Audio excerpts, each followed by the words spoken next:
Hey, well, first of all, I'd like to say, and I is gonna find me, because I want to be a part of this fucking dumb wannabe tennis tour. You know, I think they got his testicles so far up their mouths that this is bullshit, you know? I'm not thinking about that right now. I'm just thinking about having won the world title and hopefully trying to win another one someday. You just drop in and just smack the back, drop down, say bah! Well, I'll tell you, Stu, I did travel some humongous ways.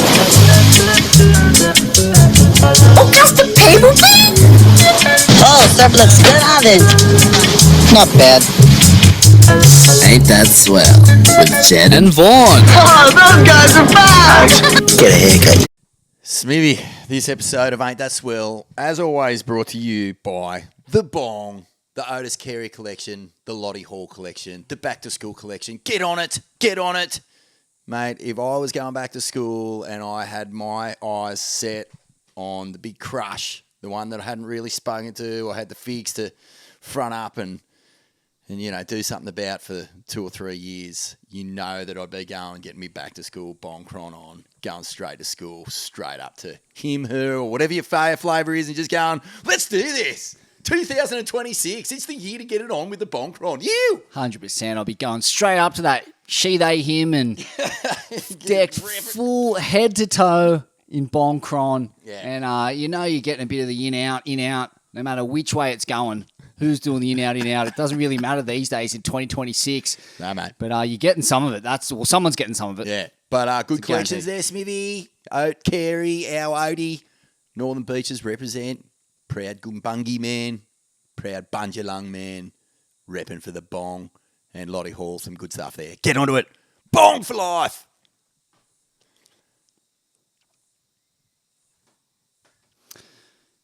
Yeah, shredheads, waxheads, kooks and barnies. Welcome to Ain't That Swell, the radio show dedicated to cutting fucking sick, mate. Sick ass. I'm your host, the two-time Gold Cone Peace Award-winning surf journalist, Scum Valley's finest himself, the punch-drunk pikey, the sultan of psilocybin, the maestro of micro-dosing, Smivvy.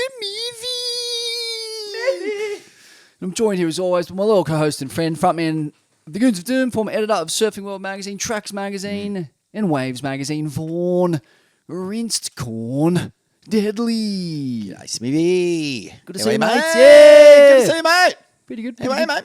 No complaints. Going good, Doing good. Doing well. That's good, mate. Yeah. That's good, mate. Hey, speaking of the Goons, Goons gig coming up. Is that right? Yeah, February 28th. Nice day to go to the club. Heading back down to South Oz, not too far from McLaren Vale. I'll be You get plonked up? plonked up. Actually, maybe not. I'll definitely be getting seeing the boys, the Daily Grind crew, and big shout outs to them because they sent out the care packages to some of the elite plonk aficionados. Joel Parkinson, That nose has seen some plonk, mate. Yeah. He's putting the nose that deep into the glass that he can almost smell the base of the stem, mate. But he got a bottle of plonk. Fano got a bottle of plonk. TB got a bottle of plonk. The plonk got sent out, and the plonk got demolished. Surf gods turned plonk gods. Yep. Just red gums, red teeth, Yeah. red nose like Gerard Depardieu. Mate, but yeah, so I'll be going down, visiting the Daily Grind crew, but nice day to go to the club. It's a music fezzy. Greg, Toby Cregan's band is playing. Oh, sick. Miniskirt, Jacob and the boys are playing. That's huge. Cosmic Psychos are playing. You're kidding. Rolling Blackouts, Floodlights. Whoa. There's a bunch of sick bands playing. Punts. The Punts are dumb playing. punts. Jimmy from Port Mac. Yeah, Jimmy boy. So the Goons are on that lineup, Feb 28th. Tickets still available. Come along if you're in South Oz, mate. That's psycho. And What buy a some lineup. Swellian plonk. Fuck, it's good shit. Oh, Excuse yeah. the French, but it is good shit. Mate, cron plonk. Yeah, that's the plonk scenario going down, Smivvy. But just before we get into the solid amount of amazing stuff that's going down in Surfland right now, I need to just doff the cap to some retro stuff that I've been indulging in lately, mate, and that is the great Dane Reynolds Seal Tooth, just Chapter 11 clips. Just been dive bombing them. Nice. What world were we living in? I mean, you and I were there as it was happening in real time, and we were blessed to see the absolute thuggery of that man surfing. Like, has anyone come close before or since? Shane Herring is the only guy in my Maybe mind that stands up Occy, to it. early Occy when he first burst onto the scene and was just like, you know, demolishing waves with just pure feel. But Reynolds is like, I know it's obvious, but I'm saying this for maybe the younger listeners who weren't there and didn't see it in the real time. Like, go and check it out. The brutality. Oh, mate. The violence. The pent-up semi-alcoholic angst unleashed with that cleaved off, what was it, dumpster diver or neckbeard tails, the neckbeard, wasn't it? It's Just like a madness. full sawn-off shotgun to the face, fucking, like literally, that's what it was. He was going as hard as anyone's ever gone in history at sections and completely demoing him. And yeah, Herring is the only guy I've seen with that same semi-alcoholic pent-up angst unleashed with the purest of technique into the unwitting face of various waves. It's almost like, you know how he spoke a lot about his time on tour, the anxiety, like clearly just doesn't even really like leaving his home beach all that much. Yeah, I mean, and the anxiety, like, yeah, maybe like don't drink 6 beers a night and watch the anxiety subside Taper off a little. Yeah. Well, having twins, that can do it That'll too do as it. well. But mate, he is a guy who hits the water and it just everything just washes off him, and the true core of whatever he's feeling is dismantled appropriately. Like, and that is with pure violence, mate. I'm not one for violence, Smivvy. You know me, mate. I'll shirk up. My tail goes between the legs. I'll shrink and hide behind the nearest can of whatever it is, mate. Baked beans if I have to. You're the polar opposite of your dog, the Chihuahua. You're just minuscule and hyper-aggressive. You're giant and we meet in the middle. ultra not aggressive. Very But, peaceful. mate, I just can't believe what I'm watching half the time. And you mix with that, like, a lot of his futurism, you know, comes from exploding so hard at things that the board and the wave can no longer harness him. And whatever comes next, he's just got the skill to pull it off. You think to that snap at Haleiwa, or, you know, the rebound cut back, the roundhouse cutty into the full-blown backside air rev, like things that people can't do as good as that now. And it's how long has it been, do you reckon? 10, 15, Yeah, 20? 15 years. It's crazy, mate. It reminds me of a Zane Harrison ASL double-page spread way back in the day, in which he's talking about how to do the layback hack into the phone, the Neko Padarats classic, and how it was all about centrifugal force, which is the force that astronauts feel when they're going round and round in that machine, or when they're going up into the atmosphere or beyond the atmosphere.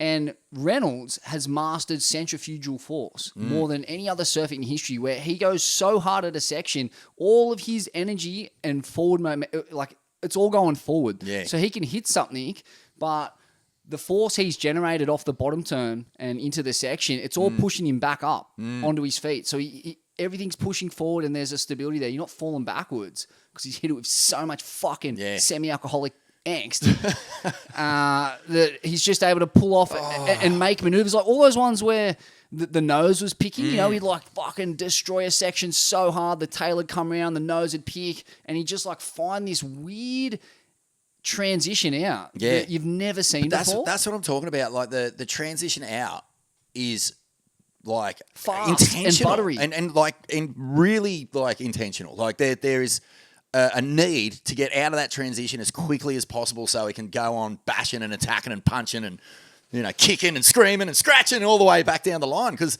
when you watch him at Macca's or something like that, the backside tail pivot, nose pick tail blow is a thing of like brutal fucking anger.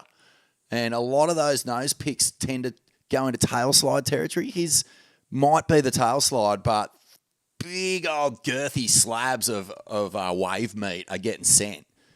Oh, I just had to start this episode with that, because we're going to be talking a lot about the best surfer in the world and what it means to be the best surfer in the world in this episode, given what's going on with John. But just to go back and to just see pure feel surfing on whatever size wave comes your way, and the demo jobs put on by the mighty Seal Tooth is a great thing to have lived through, and I urge all Swellians and fans of surfing to go and get a piece of it. Just on that, I've recently realised that YouTube is unearthing gold that happened in my teenage years that I was aware of but never saw footage of because I was only able to access it through magazines. Like the internet, you got to remember, didn't actually exist when I was in high school. Yeah.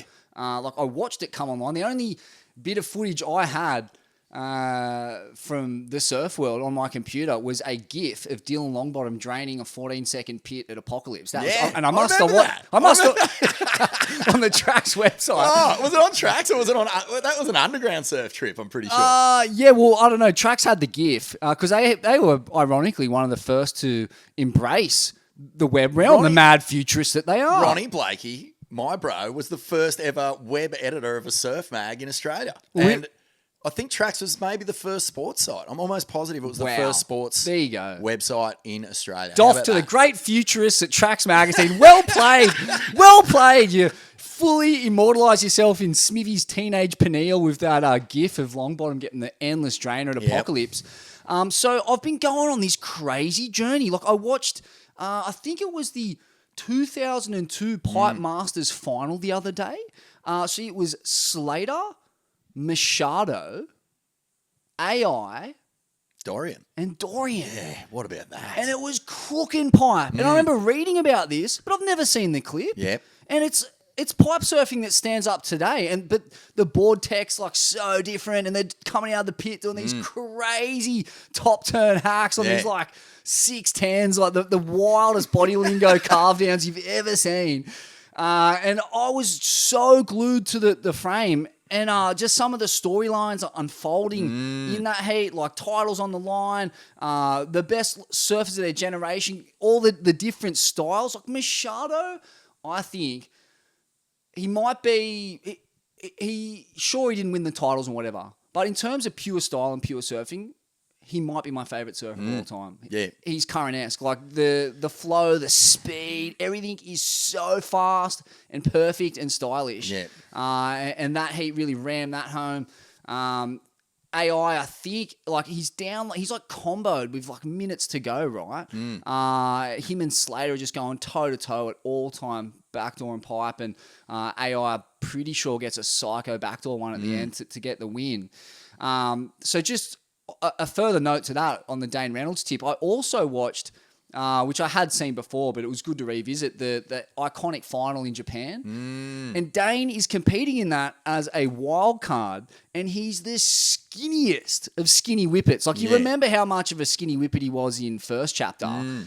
Well, he just looks like a child. And then I realized that there's this kind of evolution of man where he goes from this skinny, hyper-athletic whippet and just over the years becomes more and more Americanized until he's this Adam Veers Venturan blob in his current rendition. And it is like just hopped up on psychotropic drugs and pharmaceutical. Like he's gone down the classical route of the washed up American athlete where it's just this progressive blimp mode.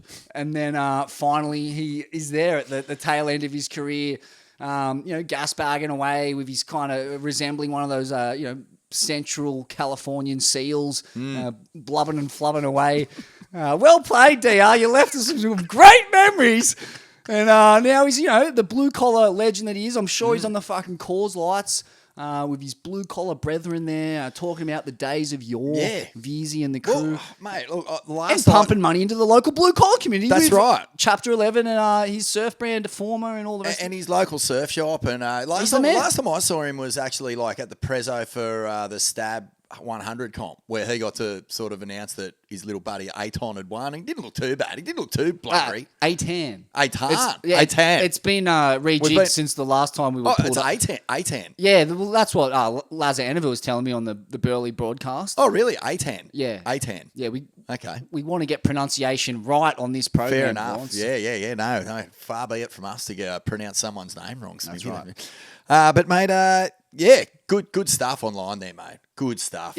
Crawling through the past is so fun. It's a never-ending well of iconic surf stuff, particularly from the late 90s and early 2000s, where the internet was not really accessible to anyone. No. So, like, all this shit was captured, so it's brand new. Yeah, it's brand new, and actually, it's waiting there for you, Swellians. Get in there. All those DVDs that were coming out on the front of surf mags, like all that raw footage is existing somewhere. Yep. But just while we're on that sort of like late 90s, early 2000s thing, in that latest Stab in the Dark, which we will get to in this episode, there's just 2 clips from a Bells final of Parko and Kelly, and it's huge Bells, and they rip off a couple of top turns in that I would 150% stand up today. Like, as good a blazing, searing rail fucking hack that you can imagine by 2 of the greatest exponents ever.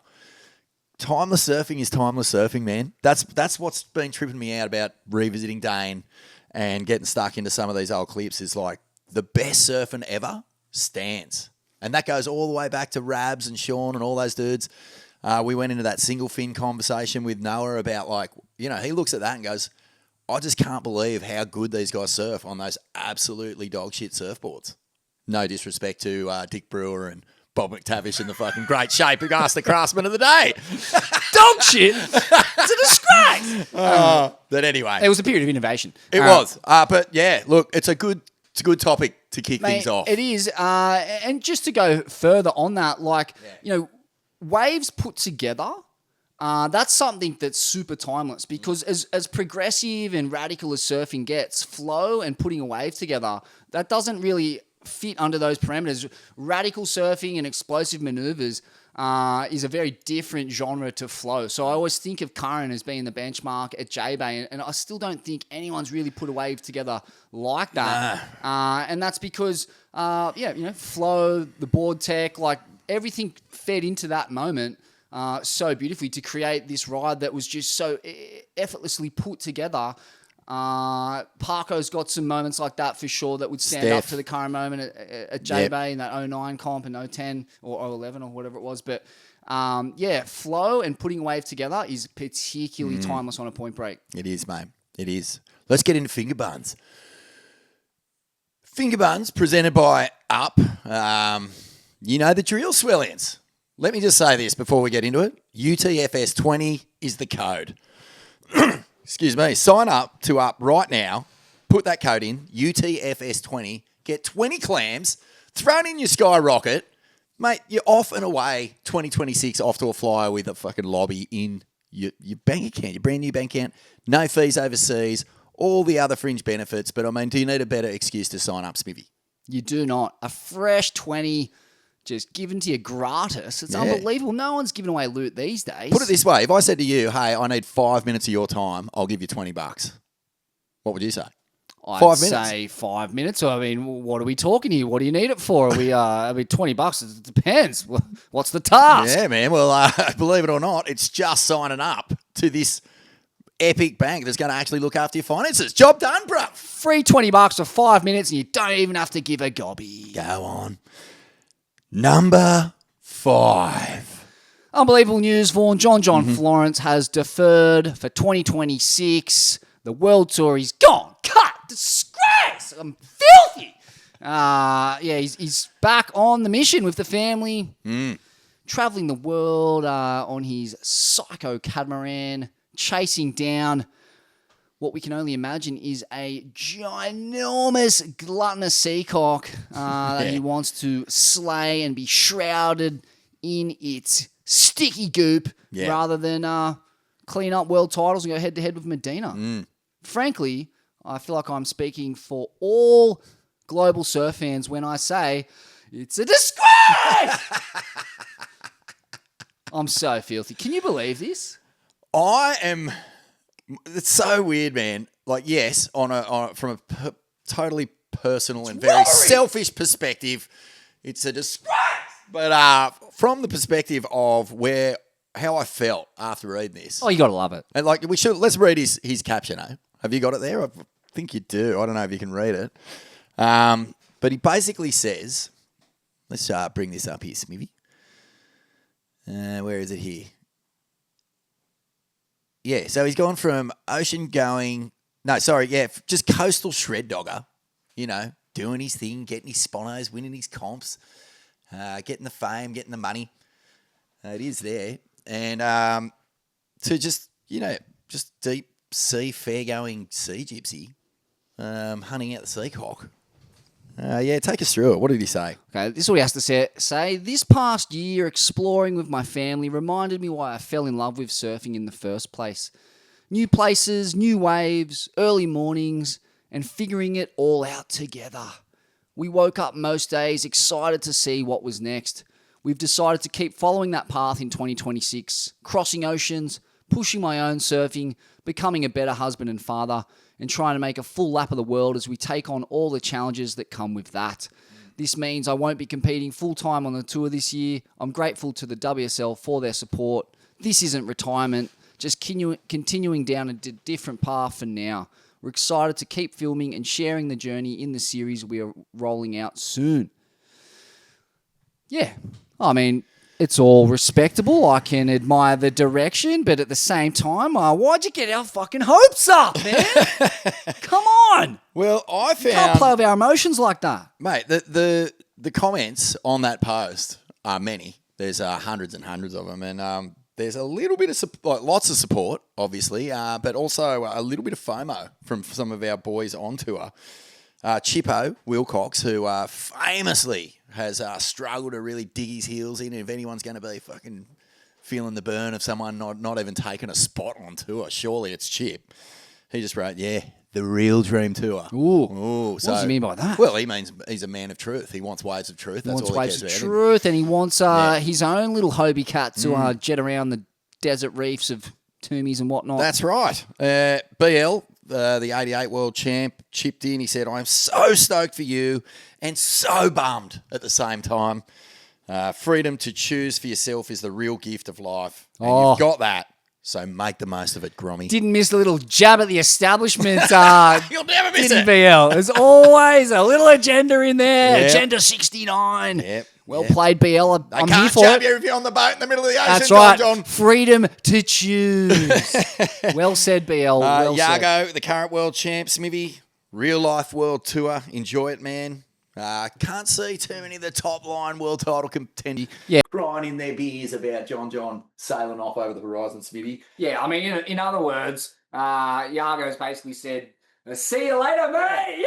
He'll be on the end of the dock just firing those little confetti cannons that you buy at the $2 shop over the bow as he just. St. Mick of Penrith has chipped in here. You do you. Wow. Hey, how do you read that? Because you do you is typically a bit derogatory. It's a little bit of like a patronising way of going, oh, don't you worry about anyone else, mate. You do you. But Yeah, I feel like Saint Mick has really kind of encapsulated how we all feel about it. You know? There's like, yeah, okay, like go on, do your thing, but like, you know, fair suck at the sauce bottle, mate. We're all really looking forward to this. You've robbed us all of what was one of the great showdowns. I reckon that's an unbelievable quote. It could be the other way too. You do you. Yeah. You do you, babe. Yes. Go on, babe. You do. Yeah, you do you. Because no one else is going to do you. Well, except for, you know, the misso on the boat, obviously. But Tom Slingsby has chirped. You know who Slingsby is? Oh, yeah, gold medalist, sailor and Swellian. Yeah, cross-class master. Great success in regattas such as the Sydney to Hobart. And a mad Swellian. Get on ya, Slingsby! He's just said, nice work, legend. That's a doff of the cap from the sailing community, you know. Nothing too hectic. I'll see you out there in 50-foot seas in your fucking 18-foot skiff just doing calm downs and renos and fitters and air reversals. Yeah. Slingsby's just like waiting over the horizon, and once soon as the storm cells start brewing, he'll just be over there just running rings around the surfing world champ going, hey, John, you think you're all out, do you?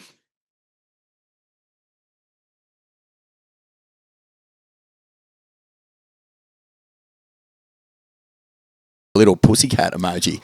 Wow. I know. Dude, can you believe it? That is no respect. That is deep disrespect. Yeah. And I did hear that that's going to be burning John for the next 12 months, it says. No, and I also heard that on a recent Brazilian news feed where Medina was asked about John giving up his wild card, you know, they said to Gabe, like, you know, this is your great rival. This has been your motivation to come back.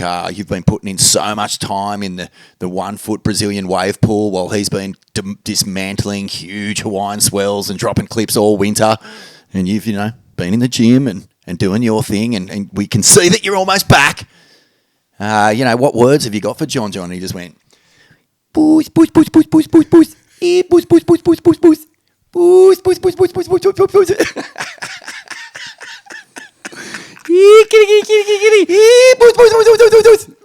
Yeah, just tapping the little bowl. No respect. Where's the respect? Just Gabe's just there, like with his little cat bowl going. Boys. Yeah, boys. Oh, there's just no respect, no love lost between the two titans. Nah. Super interesting, man. Crazy call. It's amazing. Can't believe he's pulled the pin. I think we need to just unpack a few things here, Smivvy. I want to throw some questions at you. I'm gonna actually. I'll just hit you with a bit of a machine gun here, and you can kind of nibble at whatever sort of sticks out. But in light of the fact that like John's output over this Hawaiian season has been nothing short of mind-boggling, dude. Every time I'm on the gram, and this is a guy famously stingy for not sharing clips, he is dropping like carves that make his Halle Ever carve look ordinary. You know, huge surf, like giant hacks, big pits at backdoor and pipe. I don't see anyone at this point in the world who's better than him in Waves of Truth. He's just appeared out of nowhere, dropped a handful of free surfs, and it's the best surfing we've seen, like, in my view, in recent times. You know, like, does him sort of turning his back on this wild card, does it reflect poorly on the state of pro surfing in its current iteration? Does it rob us of our Ali Foreman rumble in the jungle moment that we've been sort of, you know, crying out for forever, because the two have never been on the same year?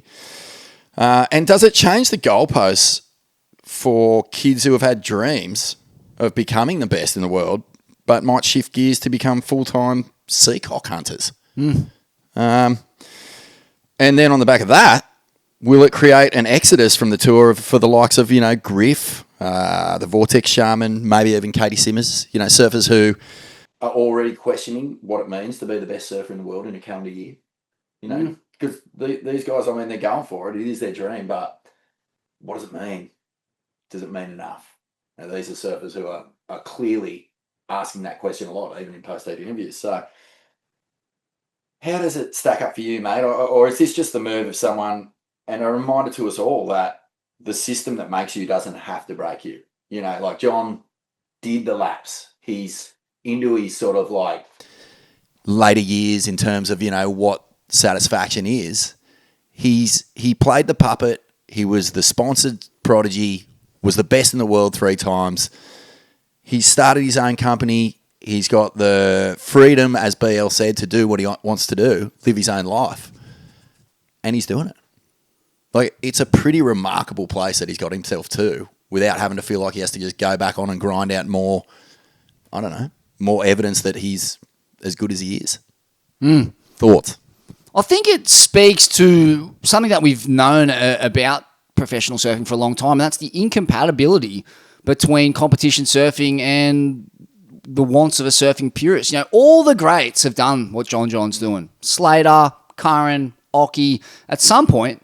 Steph. They all felt like they had to wet their whistle elsewhere in the style of surfing, the format of surfing that appealed to them most, which was not competitive surfing. You know, competitive surfing requires commitment to shit waves, tenacious competitiveness with your fellow athletes, you know, a commitment to shit turns and forcing maneuvers, and like a style of surfing that goes against everything you kind of brought up on in the Western canon of surf culture. The Brazilians see it completely differently. But out here in the Western world, the high watermark of professional surfing has pretty well always been free surfing. Killer video parts. Like, you look at Australia's best talent, a lot of it, and, you know, your Noah Deans, your Harry Bryants, your Wade Goodalls, your Craig Andersons, you know, going back like 20 years now, these guys haven't even bothered to compete, really. They do the junior series and they fuck off just racking and stacking clips and making mad cultural opuses. And, like, that's just a far more enjoyable version of surfing. Like, of course, it's always going to be. And, you know, you go all the way back to the Morning of the Earth, the country soul kind of movements. There's always been that schism. And John, for me... You're right. This is following in the footsteps of the great. And there's some big feet in there. Like Nat Young and the country soul movement turned their back on competing The famous Nat Young quote is, "I wish I'd never said surfing is a sport because that's what put us on the wrong path." Classic Nat, you know. It was me who created the divide in the two paths, and we took the wrong one.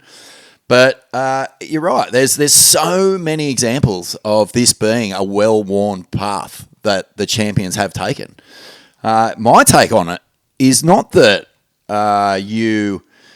it's like this, right? So when you're a grommet, world champion, to become world champion is Everest. Like you are going to the summit, and that's what you see. And it's a very typical young thing for athletes who have been brought through a system to want to be the very, very best, like no matter the sport. And the thing is, when you reach Everest, like then what? There's no bigger mountain to climb. You either climb it again or you fucking do something else with your life. And I think, you know, the champions who have done it 2 or 3 times are the ones we're talking about, where they just go, fuck, all right, well, I've seen this view before. And even like Tenzing and Sir Edmund Hillary, when they got to the top of it, they only hung out for 10 minutes.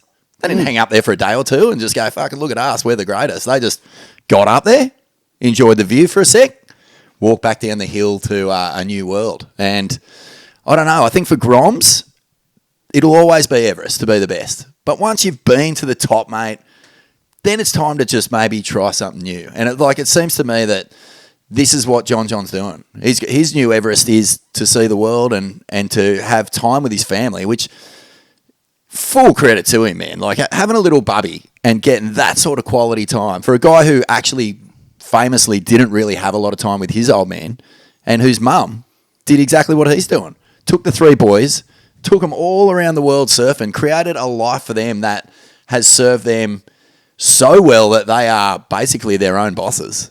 It's like they answer to nobody, and full credit to Alex Florence for making the blueprint for John to follow in the footsteps of, and he will be the father that, you know, maybe he never had. You're Pretty right. amazing, dude. You're Pretty right. fucking amazing. Couldn't be more fucking selfish. What a disgrace! Disgrace! What about us, Smivvy? Oh, unbelievable. I'll never forgive him for this. But it's interesting too, you know, watching John's rise, he seemed so incompatible with the World Tour format. You know, from the age of 7 in those, like, what was it, Endless Summer too, and like that kind of little O'Neill kid at Pipe, and the quality of waves that this kid's been raised on.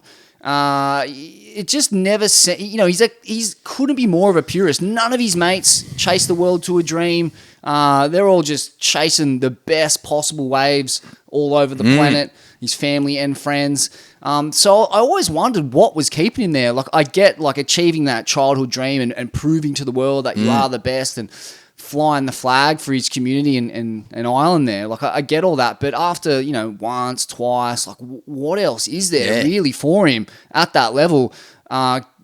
Especially given this guy's the most pure love of world-class waves. And that's just not what you get on the World Tour. Like, fuck, here and there. But, like, a lot of the time, as we've seen, it's fucking doggers, man. You're forced to surf a lot of grindy heats.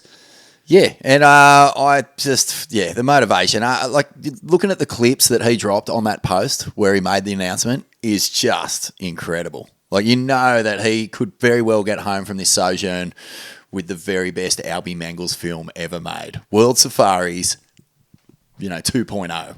Yeah, who's going to be on the lens? Is it going to be Eric Buster Knudsen? I don't know who's filming this thing, but I hope it's Buster on the lens. How's like just some of the mountains they've climbed? You know, it's a full-blown seafaring adventure that harks back to ye old times, the great Treasure Island, Hans Christian Andersen. Let's go back into the classics, mate. What a super team, and it'll be incredible to see the products that come out of this. Buster Knudsen on the lens, hanging out in his little Tenzing Norgay fucking under cabin with the diesel fumes, no doubt, eating the fish heads. As all good surf Sherpas should do. Suffer for your art, Buster Knudsen. I'm sure he'll be busting a few nuts sons down in that diesel fume cabin too. You got to be careful, mate. We all know what happens when you get stuck in the diesel room. Yeah, just ask Banksy. Exactly, bro. Number 4. Yes, Well, the Vaughn. good news continues here, Smitty. doesn't it? J-Bait. Go on. Come on, fire! Go! And Raglan is on. The yin to the yang. The right's gone. Sort of. The left. is in. Yeah. And, I don't know. Here's some reporting on it, courtesy of Ethan Davis at Stab. Yeah, so this is what Ethan had to say. Allegedly, J-Bay is the most expensive stop on tour, costing north of $4 million US compared to the usual $2 to $3 million range due to peak season travel costs from the US for 70-odd staff and lower tier sponsorship. Think the Bailey's Ladders, Fat Boy, Stone and Wood. If J-Bay's rumoured wobble feels like another crack in the CT's foundation, zoom out. This isn't a South Africa problem. It's an event economics problem that's been building for more than a decade. Rewind to 2012, the tour was essentially a floating trade show for surf brands. That year we saw the Quicksilver Pro Gold Coast, the Rip Curl Pro Bells, the Billabong Rio Pro, the Vulcan Fiji Pro, the Billabong Pro Chopu, the Hurley Pro Lowers, the Quicksilver Pro France, the O'Neill Coldwater Classic Santa Cruz, and the Billabong Pipe Masters. 9 CT events headlined by endemic brands with matching women's events and a clear through line. Sell product, build heroes, repeat. Of the 11 scheduled CT events this year, there is one title sponsor that qualifies as a heritage surf brand, Rip Curl at Bells. The rest are a mix of tourism boards and non-endemic corporates. Under a new ownership and in an era governed by ROI, CTR, and CPC, title sponsorship... No DMT in there, mate? Bummer. No MDMA either. Damn it. Title sponsorship of a CT event looks increasingly like a blunt instrument. Expensive, opaque, hard to quantify. Unlike Meta or Google, a surf contest offers no clean line between logo placement and product sold. So who can justify it? Tourism boards. For governments, CT events aren't marketing in the traditional sense. They're infrastructure spend. The goal isn't to sell a product tomorrow, it's to sell a destination over a decade. Heads in beds, flights booked, content syndicated. By that metric, places like Pipe, Peniche, Fiji, Tahiti, Margaret River, and El Salvador make perfect sense, which is why many now run without a headline or presenting partners at all. The location is the brand. In that context, J-Bay starts to look less like a sacred cow and more like an outlier. Expensive, logistically brutal, time zone challenged, and if the rumours are true, financially risky. All that is to say, there are 4 million reasons why the WSL wouldn't want to go back to J-Bay in 2026, but there are reasons to think they'd go elsewhere, namely the presence of various WL spokespeople in Raglan and Zed. So what we're looking at here is a big spend from New Zealand tourism to get the tour to something that goofies have been crying out for forever, a long, winding, high-performance left. There you go, Smivvy. Well, that all makes pretty good sense to me. Thanks, Ethan. Thanks for sharing on your stab. That was published before the announcement too. So, like, it's been like the proof's in the pudding there, Smiv. You know, it's like these countries are paying to get the tour in town. Margaret's has been doing it for ages. You know, it's been all about tourism there for so long. How are you feeling about it, though? J-Bay missing. Like, gone, mate. Yeah, it's not quite an equal substitution, is it? Like, I don't think it's meant to be. I think Raglan is basically, it's like... It can't be. It's almost like... not replacing J-Bay. That's the thing. And I don't think... I think to say that they've swapped them out is the wrong thing. It's almost like this was a filler that they could get done and get done well. The tricky thing will be, you know, what are the Waves going to do at Raglan? Because they don't have access, as far as I know, to indicators yet. This is just through the grapevine. I mean, maybe they do, maybe they don't. I don't know. But indicators is really consistent, has a really sort of fun, speedy wall. It's way out the point. Manu Bay has a fucking good ledge. Good ledge there, bro. You can get pitted. Don't worry about that. And it has a couple of whackable sections before it starts to bend around into the bay. Good access. It's proven. Like, there's been high level. I don't know if was there a women's CT. I don't know if it was at Manu Bay actually, but there was definitely a QS that Willsey won years ago. Got a big slab off the ledge. So yeah, there's lots to be excited about. It just feels like this is kind of like, oh, well, we've lost J-Bay, but we're getting New Zealand. I wouldn't say it's just a straight swap out. You know what I mean? The language sounds weird on it. Yeah, I mean, look, it's a deviation from the Bug's dream to a vision, that's for sure. Yeah. Couple thoughts, like Raglan in this window, I think it's in like the June window, like they're going to score. They're going to get crazy waves, Yeah. I'd imagine. Like the tap is on in that part of the world at that time of year. So we could see all-time Raglan. I've never been there. What all-time Raglan looks like, I'm not exactly sure, but I'm picturing it. It's looking sick. at Seedsy Bra's fucking Instagram. It's a Cedarwell, Luke Cedarwell, as printed in the New Zealand newspapers when they announced possible wildcards. Oh, that's going to rankle Name bad. wrong. Where's the respect? No respect. For Seedsy Bra. Where's the respect? No respect. Anyway, Cedarwell will be jonesing for a crack at it because I believe, I don't know, again. have Are to you get the sure bottom. he's going to be jonesing? Like, he's going to get fucking pumped. Like, there's just Well, no way. He's really good. I mean, yeah, I get it. He's really good. Yeah. But, have we seen him in a real-time format against the cutting edge No. of the world's best surfers? I did see him get... Well, how old is he? Like didn't 40? didn't he get a 10 in the Uluwatu single? Oh, yeah. Well, if you got a 10 in the Uluwatu single fin. Oh, sorry. My mistake.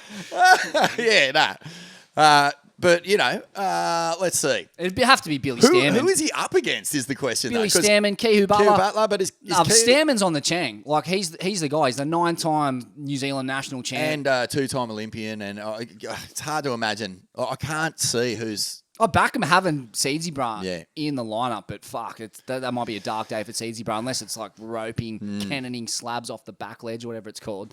But yeah, my thoughts on it as well. Like, yeah, it's a real shame that we have this kind of weird financial incentive hanging over the events. I get it. Like, it's a business at the end of the day. But if we're relying on fucking tourism boards to promote professional surfing or surfing in any way, shape or form, that's like, oh, mate, that contravenes everything I was brought up to understand about surfing. Yeah. Like, you just don't want government tourism boards involved in the sport whatsoever. It's fucking terrifying. That is the most dystopian, Orwellian shit show.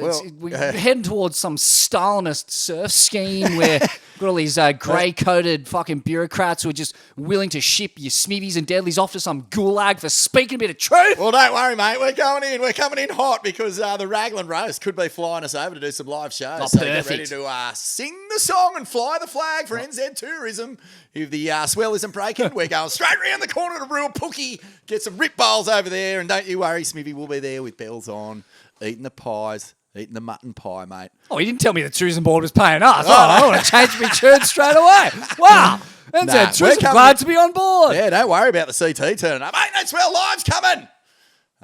It's going to be fun, man. Yeah, but I think this is a good thing. Like I mean, who knows? Who knows what the locals think?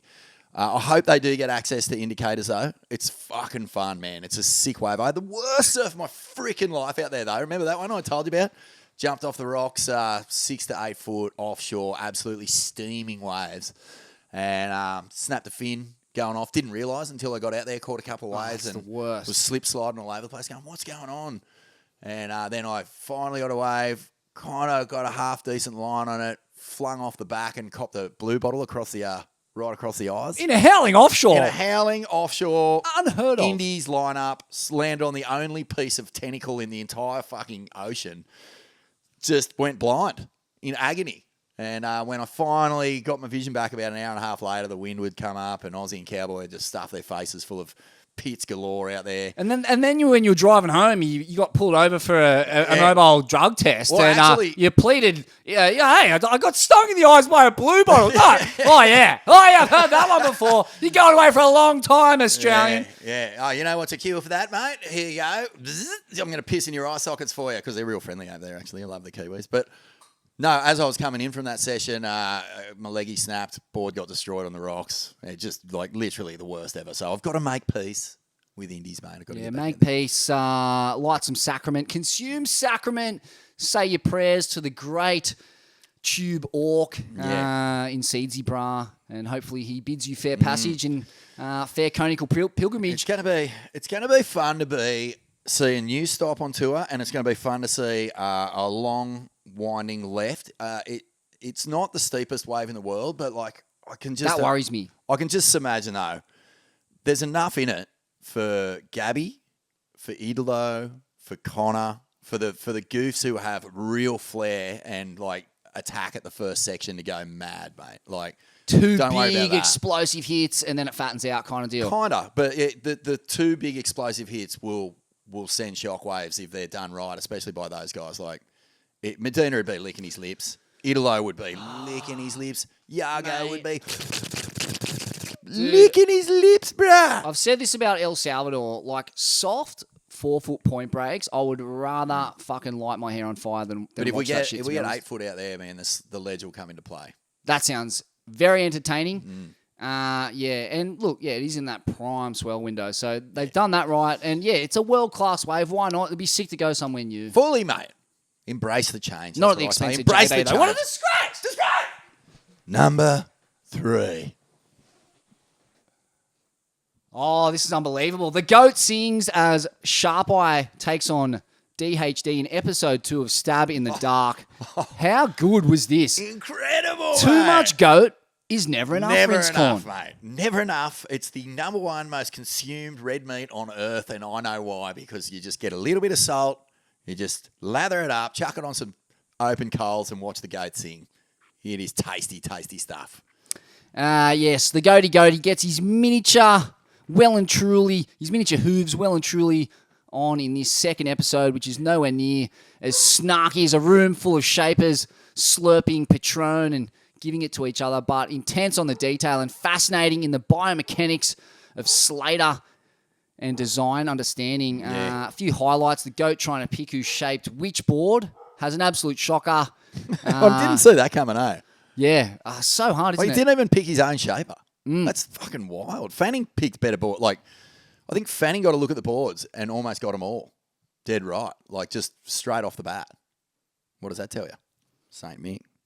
St. Mick of Penrith, he sees things we don't see us. That's it, mate. mortals, Just even saying. the goat. Just gonna throw it out there. Is Saint Mick a better human being than goat? Well, it's interesting. I mean, you've got one from the Catholic Irish St. Mick of Penrith canon versus this kind of pagan, shamanic, ayahuascan lineage that the goat's in. Very and, different paths. Very different paths. In fact, they haven't tended to be compatible for centuries gone by if the conquistadors' rampage through South America is any gauge. And look, right up until the current, they still are not compatible, deeply incompatible. Yeah. The goat. It's amazing. St. Mick of Penrith. They've got some, there's some simmering beef there. Some of the shade that they throw at each other just Subtle, but there. but in like board design things, like when I pick up mix boards, I notice that, and it's like this weird little micro burn that only a surfer who understands boards so intensely would be able to pick up on. Let me go, oh yeah, okay, fuck you, goat. You know what I mean? Like, it's that minute, but you can go, yeah, just a little bit too much lift in the tail for me, you know. The most immense passive aggression imaginable. The absolute crystallization, the epitome of passive aggression, where they're both just so hyper vigilant for any micro burn. The slightest whiff of aggression just sends them into a spiral, and they're steaming and fuming over it. Because you know what? It's actually worth noting here that Mick never really gets thrown into the great rivals of Kelly's career. Oh. He's got to be number one Number after one. AI. Yeah. It's got to be AI and then Mick, because everyone else had a year at Kelly. Like, even the great Rob Machado you were talking about, he would have been a world champ if Kelly didn't exist. But he came second. Beshan came second.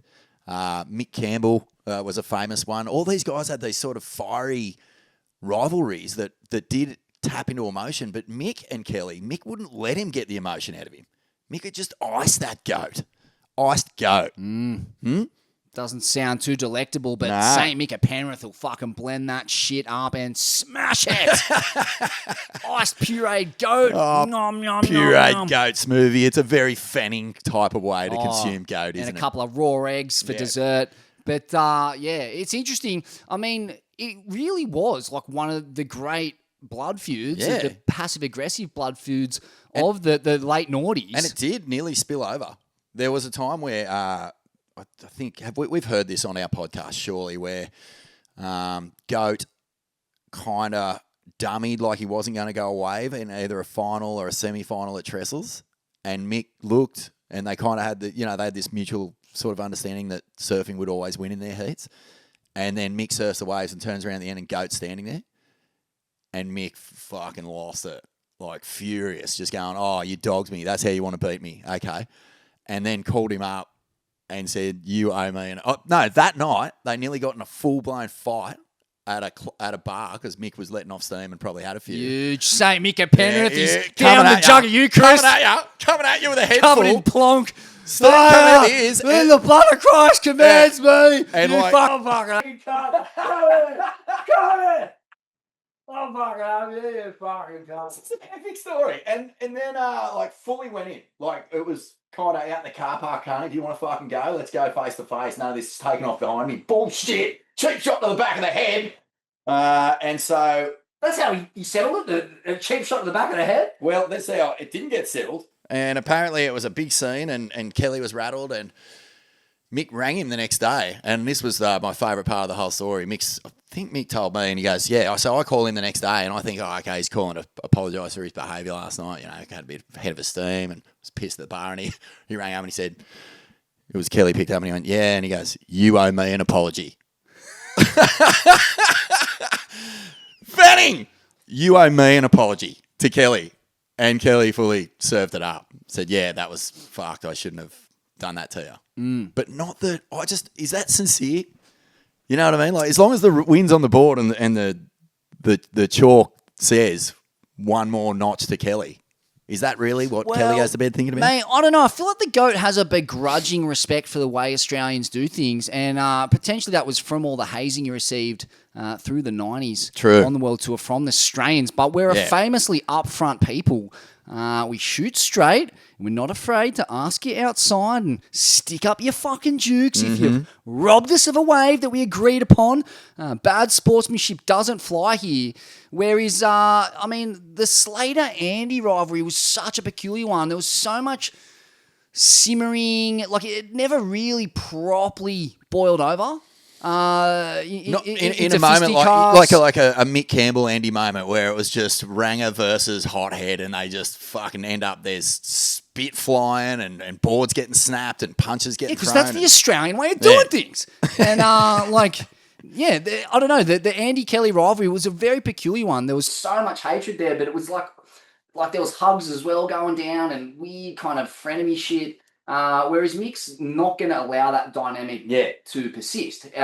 He's going to draw firm boundaries with you. That's right. That's what he did all through the height of his career. And if you overstep those boundaries, he's going to down a fucking jug of blood, Christ's blood at the after party and demand you front up outside for a flogging. And if you don't get there, be sure that you ring him in the morning and apologise because you have offended the great Saint Mick of Penrith and it will not do, Smivvy. It won't do. What an icon he is. I hope that image is created in the stained glass pantheon of the St. Mick Cathedral, him standing over the GOAT. Phone in hand. Yeah. You apologise right now. Something like that. St. Mick in his toga screaming, smiting this pagan barbarian on the ground in the form of a bald Kelly Slater. I think you're right. I think Kelly appreciates that because in the American world where it's all just, it's all done around the edges. It's all beautiful to your face, pump up your tyres, this and that, and then tear you down when no one's looking, as far as I know. Yeah. In Australia, it's get legless and then offer him outside and punch on. Yeah. So run straight. Point of the whole story is Mick and Kelly, the rivalry needs way more a stained glass window in the Hall of Greats at least. Some other highlights from this series, though, Smivvy, worth tapping into. I felt, watching this, like Goat loves one board a lot more than the other, but was weird for me because I was watching in the first session in particular going, that second board is way better just to look at. Smoother, not as sort of like flighty. I know he said it felt sort of more alive, the first board. I won't go into it too much, but you'll see it when you see it. Goaty having a shocker of a sesh. Did that surprise you? Like an absolute Barry, like a full-blown heavy. kook slam It was Barry so set. weird to see. I mean, it was the most scorched, burgery South Swell snapper. So, look, it almost, like no one looks good in conditions like No. that. Just like But still. wobbly, fat. But yeah, he was face planting. He was fucking bogging. He was everything you could possibly do wrong in a session. He did. Yeah. Unbelievable. Never seen the goat have a shocker like that. Me neither. Wild. And the fact that he got rid of a board after that, I think, maybe have a second think about that. You know, although they do bring these boards back in every now and again. This was a good one. Old dad bod fossil body just going on a full rant about the aches and pains and niggles and just, it was like hanging out with my uncle at Chrissy, just going, mate, fuck, are you ever going to talk about anything other than your niggles? Me gout, me sciatica. I pinched a nerve in me neck. Yeah, I got this old footy injury. Oh, mate, I've never done anything about it. I did a snap at Reunion Island in '94, and I fucking tweaked me psoas, and it's Oh still playing. yeah, On. look, I've had this weird thing in my testicle that keeps flaring up every time Can I you do have a a look? piss. Hey, Sam Mac, come over here, mate. Put that camera down. Can you have a look? Does this look normal to you? How good is just body talk from old crew? Like I'm starting to get it. Smithy, I can feel it. I've just rejected it all. If I feel it starting to circulate in my brain, I'm like, nah, man, get out of here, brah. Get out of here, man. You're not ready for this yet, brah. But yeah, Goaty doesn't hold back at all in this thing. And plus, he's eating pieces of sliced fruit, feeding the magpies, mate. Fuck. All he needed was a veranda and a little blankie, and he would have Mate. just been right at home. Oh, yeah. He was absolutely at home in Australia, and he knows how to curry favour with the proud sporting nation of Australia. The doff of the cap to Herring at the start of the episode. Oh, well Unbelievable. played. Well doffed. Well played. Well doffed. Claiming what we've actually been claiming for quite a while now, which is that Herring was doing turns that maybe no one's ever done before or since. Yeah. So that's exactly kind of the comments we were making at the top of this episode. And Well, can we get to my favourite? Because it's you're tapping into it right here. My favourite surprise from this episode was just the fucking cunts asking Goat for his autograph. Oh. Like, mate, what happened to the teenage girls? What happened to the throngs and hordes of young, nubile nymphs just lining up for hours to get a little bit of attention, even just an eye contact with the Goat? It's been replaced by these burnout, toothless, walking melanomas. Just getting Goaty to sign their mobility scooters. Fuck, it made me laugh, mate. God bless Australia. I love the surf fans here. What a bunch of absolute kings. I bet they're Swellians too. Good on you, boys. Get up in the Goat's face. He'll give you some time. Jeez, he looks thrilled about it too, doesn't he? he looked that stoked to be chatting with a couple of doneheads from Kennedy Drive who've made the long mission down from West Tweed. Oh, is that Kelly Slater? I saw you in the Billabong Pro in '96. Fuck, mate, you was ripping. Yeah. Remember that time I bumped you in the lineup at, actually you were going to the juice bar next door, but I was going to Macca's and I saw you there and I was just thinking, mate, I've got to fucking say something. I just regret it my whole life that I never said g'day. How is it? Like, it's so awkward to watch people who don't understand that, like, he doesn't want to talk to you. So, like, you're just torturing him. Like, yeah, this is your moment, but it's all about you. You got no self-awareness. Like, you're not considering whether this cunt wants to talk to you. And it's funny the point you make about once upon a time it was the Goat being mobbed by a sea of nubile breast and fruit of loin, and now it's the tip of his felt pen didn't touch anything but soft tissue bosom for about 15, 20 years, I reckon. And I tell you, there's a lot more energy in the Goat when he's chin wagging with the creme de la creme of Gold Coast Puss Medus than the Kennedy Drive Doneheads. He's he couldn't.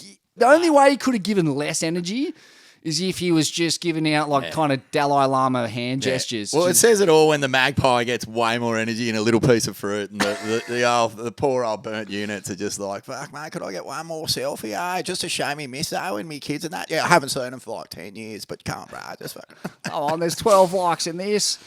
Kings though, absolute legends. I love the Australian surf fan, just like, seeing him getting changed in the car park and just standing there filming from a distance for like 25, 30 minutes. That's what he copped at Bell's forever. It used to blow my head off. Then you're at your car, getting out of your wet boardies or whatever, and you're standing there basically naked, and there's like 25 people standing around with iPhones just filming you. Mate, it's horrific. Mad life. It's so awful. It's so weird that he's been unable to find a comfortable line through that hyper reality. It's fucked up because it is like, imagine Michael Jordan showing up to just shoot hoops at your local street court. Like, that's Slater every time he wants to go surfing. He's just mobbed by just all these paupers and these fucking kind of dismal practitioners of his art form who are just so concerned with ego validation and sucking energy. Give me some energy. Give me some gratification and some validation. Mate, But like the flip side of that is Curran, who admittedly is not of that mainstream level of celebrity, but he's managed to find a line through that sea of sycophancy that doesn't seem to ruffle his own feathers. Like he's so mellow and cool and But Curran was never dating 3 or 4 of the women's most famous women in the world. Totally. And like Kelly invited celebrity into his life. Yes. And I think he still enjoys it quite a bit. Even though, there's a big gap, Smivvy, between Trev from fucking South Tweed and Bar Raffaele or Giselle Butchen. Well, this is the point, isn't it, Vaughan? Everything is in perfect balance in the universe. So yes, you get an audience with the with Sergio Garcia or the green jacket winning golfer or the hottest supermodel in the history of the earth.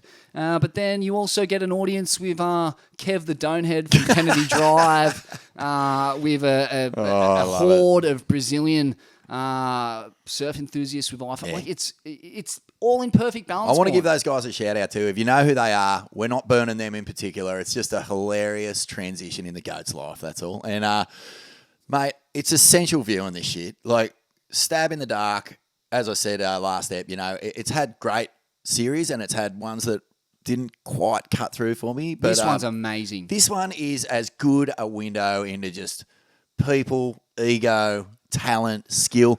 The other thing is, like, these 6 shapers that are in it have never shaped Kelly aboard other than the guy working for him. That is madness to me, psycho to me, that these are the best shapers on the planet and Kelly never went there. I think Pizel made him one, and he rode some weird albacore tuna fins. Yeah, that's right. But isn't that crazy to you? Yeah. Like, wouldn't you think a guy that into design would be sniffing around at like any little like deviation or modernisation or anything like that? But I guess there is that sort of thing too, where if DH said to Mick, "Hey, I'm going to make a board for Kelly," Mick would have just gone, "You're fucking what, cunt? You will fucking not be making a board for any cunt, let alone the goat. I'll burn this factory to the ground." Maybe that's why I did burn to the ground. Say Mick at Penrith in a rage, a plonk-filled rage after Whispers DH was finally making a board for the goat. You fucking cunt. Judas! But the real feature of this episode for mine is just the pure board IQ, the old, like Slater's holistic understanding of surfing. We have unfettered access to it. Board tech chats, old tour war stories, just even like descriptions of how he chooses to hit a section, how he's going to commit to like nurse the gout and the fucking sore psoas and all the rest of it, and like how he's managing his body in critical situations in the surf. Like, I just didn't realise how much the GOAT still has to give in terms of surf knowledge, pure surf chat, pure surf intel. It's like he is a fucking endless dome of core surf wisdom and knowledge that honestly you'd need 7 lifetimes or one psycho night on the Amazonian brew with him to unpack. It's fucking endless. Shrouds of John, mate. That's the only way we'll ever get close to communicating on that level. But if the devil is in the details, mate, this guy is swinging around serious hell chop because there's just that much in here. It's so good. Love the GOAT. Gotta love him. Pretty cool too. Just the show always pans at some point to this kind of they cut back to all the shapers sitting in this room, and they remind me of these kind of aging surf monks, these devoted disciples of the art form, and they've all known each other for 20, 30 years. Yeah. And, the show just cuts back to these guys sitting around, sipping their ceremonial brew and just throwing barbs at each other. It's kind of like a emotional karate. Like they're just testing each other's weak points, and you cannot show no anger, show no hurt. Yeah. Just must laugh it off. Laugh it off. Karate! Karate! Oh, there would have been some stinging going on, though, under the skin, they're constantly sparring. They just and they just refuse to let the anger or emotion show. Like, Pizel is just a whipping post in this thing, mate. They're just like, every time they mention him, they just go, yeah, and, it's like, oh, well, this guy designed that. You did this. You've got this many. And John's got John. Like, that's his claim to fame, is that he just nabbed John and well done and not much else to it. And he's always just got some smiling zinger to throw straight back at him, Pizel, to his so credit. Good. He's so good. And love then Johnny. What a great guy. Mate, Darren, it's ironic because Darren leads the charge. He's the, fifth Dan black belt master of emotional karate. Yeah. Like, this guy's grown up on job sites as a Sparky. Like, there is no more intense apprenticeship in the art form of emotional karate than being an apprentice Sparky in this country. And he knows how to fucking throw some truth around. Yeah. What about the barb he throws at Mauricio, the sharp eye wizard, where he kind of makes the point that he was sending him boards, and what was the story? So Darren's sending him boards. Mauricio has a surf shop. Yeah. But Mauricio's essentially finishing them all. I guess he's doing certain stages of the manufacturing process, and he ends up creating this brand around Felipe Toledo, which is basically, it's implied that that's off the back of Darren doing the groundwork. And Britt just smokes him, just doesn't let him get away with it either. Just calls him out straight away, going, "Oh, what are you saying? That you built Sharp Eye?" What a series, man! Exactly. Far out, it's good. Oh, well played, 5 stars, must watch. Stab Premium, subscribe today. Number 2, The Chang's about to fire up Pew! at Pipeline, and it's on the cook already. Starts It's cooking. tomorrow, so it's the 29th here in Australia. It'll be on while you listen to this if the swell holds, which it's expected to. Round 1 might be done, and it is so crazy. I don't even know what I'm going to do tomorrow other than sit down and watch it. Yeah, got to be in real time. It's got to be copped. It's been weird not having a real spotlight on the North Shore during this winter so far. It's almost like it doesn't exist. You got to go deep into the vlog scene to really cop any understanding of what's been happening over there. But yeah, I don't know. It seems like it's been a middle of the road season. Not a heap of crazy days at Pipe or Jaws or.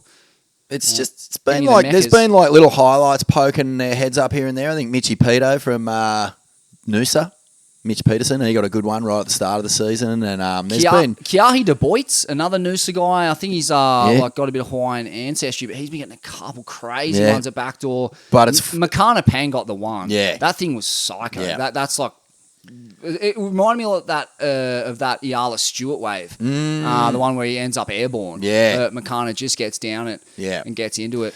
But mate, surf's cooking, and the Changers, this thing needs work. It's too long between events, and I just feel, thank God we're at Pipeline and not somewhere else, because this would be a real dribbly comp to try and get through if it was anywhere else. Thankfully, Swell has kicked Smivvy. Do you want me to walk you through a couple of scenarios? So we are into the kind of the... So it's not going to finish till freaking March when Surfers kicks back in. But these are the scenarios to keep an eye on. So if Chippo wins this comp, our Chippo, Jacob Chippo Wilcox, West's finest, Wave of Truth Toomey's Slayer, Lord, Toomey's Gas Lord, Chambers absolute wizard. mad dog, winner of Rivals, just one feather in his cap, many feathers in his cap. Loves the box like us all. We love him. If Chippo wins this comp, he'll qualify a full comp early. Chippo! Let's go, Chippo! So come on, Chippo. Mate, I tell ya, no one is more suited to do well at this event than Chippo. Backdoor, fuck, mate. That gas bay joint's so awkward backside. He's a fucking wizard out there. Pipeline, Toomey's, those things. I'm not even going there, sync up. Smitty. Not going there. I talk it up every year. When he qualified for the CT, I was like, Chippo's going to fucking win Pipe, and he ended up fucking getting knocked out first round, so I'm just not going there. Yeah, I watched that heat. It was an iffy heat. I think, look, fuck, mate, his skill Let's set. just quietly, Yeah. you and I just quietly, we know we know, okay? You know, We'll I know. consume sacrament. We'll light some candles, say some prayers. We're with you, Chippo. A couple other crew. Eli Hanneman, who actually won a pipe comp just a couple of weeks ago, he can qualify if he makes the semis. Sammy Pupo and Safa Luke Thompson, I think they only need to make quarters to qualify. But here's some good news for you. Georgie Patar and Corley Vast can qualify if, with a third place or better. I can see that happening for Corley. I can see Cowley, the Tahitian great gold medalist, winning this thing, no probs. Georgie Pitta, I haven't seen a whole lot of him out of pipe. A couple of little moments from that first appearance last year. Another big one for Australia. Oscar Berry can qualify for the World Tour with a second in this event. Don't write him off, mate. The big man from Angowrie by way of Kingy or something like that. Matthias Hurdy can also qualify with a second in this joint. Geez, there's some fun-looking athletes on this roster. Yeah. On the cusp of getting in. Oh, mate. Can't wait to see Jeeps back on the Let's Go. Matthias in his first full crack at a CT. I'd love to see him on there. Just on the women's, Sal is the only Aussie woman who can qualify through this event. So go our Sal. She only needs what does she need, a second or a third? Semis maybe. But, mate, let's not forget as well, there's a lot to surf for in this event, because if you're not going to make the tour, you still want to be in that top 20. Barring some seismic shift in how this Challenger Series works, if you're in the top 20, you qualify straight away for next year's Chang. So here's where everyone's sitting Aussie from the Aussie point of view. We got OB and Georgie in the top 5. Lobby, Chippo, and Winter Vinny in the top 10. Geordie Lawler and Morgs are in the top 20. So all these surfers kind of want to just bank something good here so that they solidify that space. Xavier, Hux, Arkell, and Mikey McDon in the top 30. And then Caius, Callum, and Jacko Baker inside the top 40. So the boys in that 30-40, they need results here. Okay. In the women's, Sally's at 3rd, India Robbo's at 7th, Ellie Harrison's at 13th, and Sophie McCulloch's at 16th. So there's 4 women there who could get it done at this event as well. In their way, mate. I mean, round 1 of this thing is so hectic. We'll just look at the men's. Mace Ho, Jamie O'Brien, Makana Pang, Kalar Grace, Josh Moniz, Benji Brand, Carl Smith, Zeke Lau, Billy Kemper, Mackay McNamara. The list goes on. Fucking hell. And then chuck a few CT, fucking Warriors in there. Cole Houshman, Baron Mamiya, Briff Colapinto, Kanoa Igarashi, Seth Moniz, Leo Fioravanti, all straight into the round of 64, mind you. Bruh, good luck on the Chang. This thing is a full-blown gauntlet just full of sharp rocks and flying glass and cannonballs, and just every way you turn, there's a fucking rattlesnake ready to bite you. Dream over. Yeah, absolutely psychotic. It's all going to get really interesting at that round of 64. You're basically going to end up with a Hawaiian pipe specialist and a CT guy in pretty much every heat. So I'm just looking at it now. Fucking hell. It is so stacked. The good thing is, though, Smivvy, this is what I love about this comp. And just quickly on the women's, this is who's in the women's event. Molly Picklum, world champ. Isabella Nichols. Wow. Betty Lou, Sakura, Gabby Bryan, Luana Silva, Erin Brooks, Katie Simmons are all in the draw with Moana Wayne's. Dude. Like, mate, it's That's almost the cream like... of the CT, right? You know what it reminds me of? It's like when you... they say, congratulations, you're getting a promotion, you're going to the front line.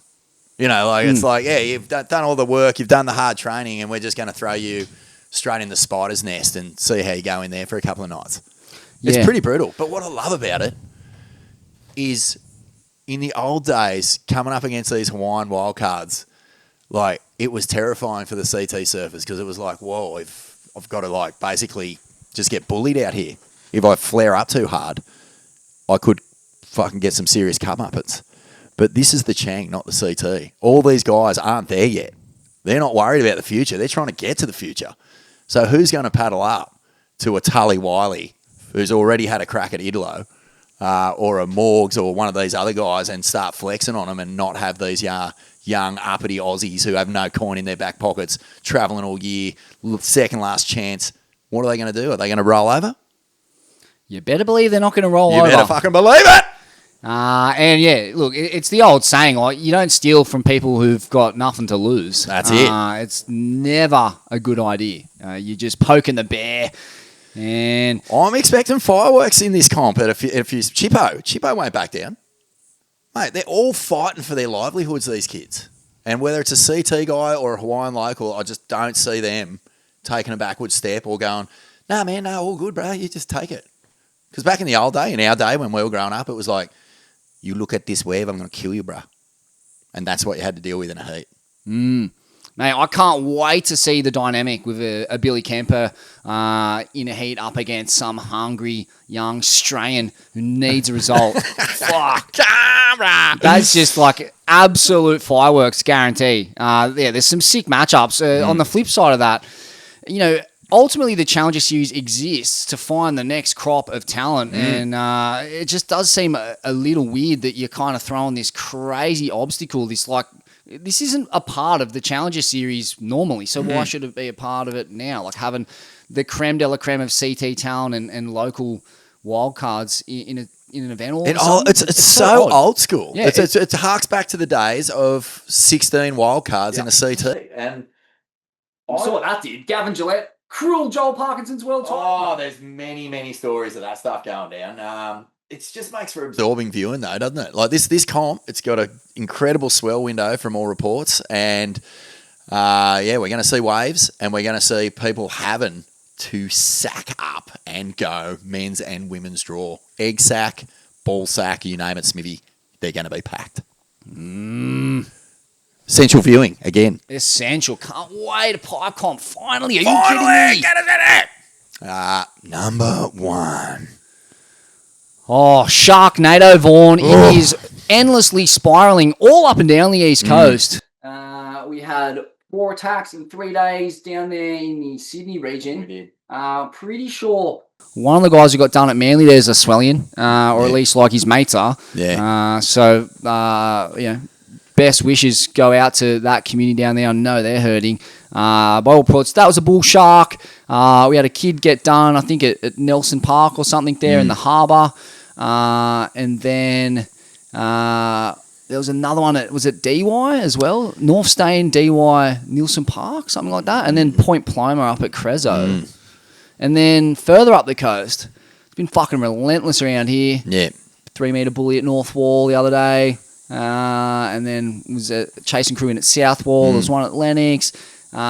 Sea bass, sort of a local av shred lord who doesn't mind a bit of heavy juice. Waves of Truth. He got a little nibble. Did he? Yeah. Got pecked? He copped a little nibble. That's heavy. Yeah. What do Was you on the mean? news and everything. No, got a little nibble. Like got his board, maybe sliced a bit of finger or something like that. Got away with it. Wow. Yeah. There was the one in maybe the Sydney Harbour, deep in Sydney Harbour, like up at Parramatta. Did you see that one? Nah. Spiralling bull shark during the kind of King's College rowing meet. What? It was huge. Imagine if one of those things landed in your boat. Oh, God, it would bite straight through one of those boats like a wafer biscuit. Nom, nom, nom. I don't know what's going on. I mean, I feel like this all started with that crazy Moreton Bay bait ball. Did you see that one? That was the first I saw of this shit, like where you just had the hugest bait ball you've ever seen, and like literally hundreds of sharks. I think they're mostly school sharks, but there's guaranteed to be bulls and whites and what bronzies and shit in the mix too. And then after that, it was on the Goldie. There was like all that bait on shore. Right on like snapper. And then ankle deep Tallows water. just had a week of just carnage going on, or bait ball carnage at least. And then they're saying like up at Ocean Shores, it's the same deal. They're just like, you can't go surfing without seeing a shark at the moment. And it's the same around Ballina. So it's like a full assault.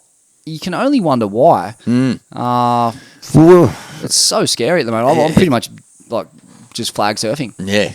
Till it settles down. It's weird, man. I don't have a solution. I don't even really have an opinion right now because I haven't done enough sort of reading into it. But I do remember Nick Carroll doing a story for us at Surfing World years ago where he was saying that, when the shark nets are in place, there's never been an attack. I'm pretty sure that was the info. I'll have to double check. Sorry, I might be speaking out of school, but I don't know if they work or they don't. I know that the side kill on shark nets isn't as hectic as everyone thinks they are. It's kind of like, yeah, you might get the odd thing, but not too bad. But they seem to work, or at least that's what it says. Don't know, man. I don't know, but I think it's hard to say because I haven't really spoken to a lot of the recent victims or anything, but it just feels like the intuition thing is pretty real. Like, I went surfing at a little break wall by myself, a rivermouth break wall, overcast, real weedy, kind of grovelly, didn't feel anything, and had quite a fun surf and surprised myself that I felt like that in light of everything that's been going on. So I don't know, man. I guess really the only thing I can say about all of this at this particular moment is trust your guts. If it don't feel good, don't go out. Yeah, I tell you, I wouldn't mind to see some targeted fishing going on around these spots where we're all surfing and swimming. That's just a no-brainer to me. Bullies. Yeah. And fish them out. Surely whites have regenerated enough to fucking get rid of a couple. You're allowed to protect yourself as a human being. So, that's just like such a easy kill, so to speak. I mean, look, we went through this, like 70s, 80s, it was open slather on sharks. Yeah. Also the golden age of, like, Australian surfing. And, like, they bounce back. Like, if you fish them too much, like, they fucking bounce back. Yeah. And, like, all these people are like, if you fish out too many sharks, the entire ecosystem collapses. It's like, no, we've been here before. We're going back to what it used to be like. And the ecosystem was fine. Look at whales, dude. Whales have bounced back. That's one of the great regeneration stories of our time. Almost hunted to extinction, and now just so many of the things. You can almost walk across their backs out to Julian Rocks at the moment. And then, what's the other one? Like the wolves up in Alaska. They were pretty much cleaned out. The elks ran rampant, almost killed all the native forests up there, so they reintroduced them, and now they're just going gangbusters, and the thing is equalised out. So I don't know, mate. I'm no fucking scientist, but let's get a shark I'm expert no on. David Attenborough. I did have a good chuckle listening to the Freddie Paul shark episode that you did. Yeah. Fuck, there's some hilarious stats or so-called stats in that one. A lot of anecdotal evidence in the Freddie Paul back pocket. Yeah, what about you got pejoratives? Hurl that shark down, idiots. Toothy fucking peanut pest. So good. Yeah. Nah. Fish them out, eat them. Let's put bull shark back on the barbie. Yeah. Watch out for the mercury, but that just means, like, don't eat too much of it. All the big pelagics have, tons of mercury, swordfish, marlin, even some of the big tunas and whatnot. Go easy on the merc. But yeah, mate, get out there, do your duty, Swellians, and put a couple of fucking slugs in a bull shark. Let's go! Barbie and Smivvies! Nothing we say has any meaning whatsoever. Ask us a question, Smivvy. Let's get into it. We're just going to go straight into the Swellians. They've been sending stuff in. It's been a big week, and rightfully so, and it's good to be back. And God bless the Swellians, mate. Let's just kick straight into it. Who's there? Samuel Bourne. House of Foam and Froth. He's always chirping there, and a wonderful Instagram account it is. Bali lineups are now officially a shit fight dominated by local surf coaches, pushing kooks into waves that they shouldn't be on, blocking waves and fundamentally fucking the brakes. A lot of core surfers just avoid these waves altogether now. Do these coaches, in inverted commas, have something to answer for in terms of safety and etiquette, destroying the spots? Or is this simply an unavoidable cost of a tourism-driven surf economy and local surfers making a buck? Do we just light a candle and say goodbye to ever surfing there again, and happy for Sven from Norway to be getting a few at Ulus and Racetrack, UTFS. House of Foam and Froth. Oh, he's picked a scab here that hits you right in the nerve, Smivvy. Yeah. Oh, mate.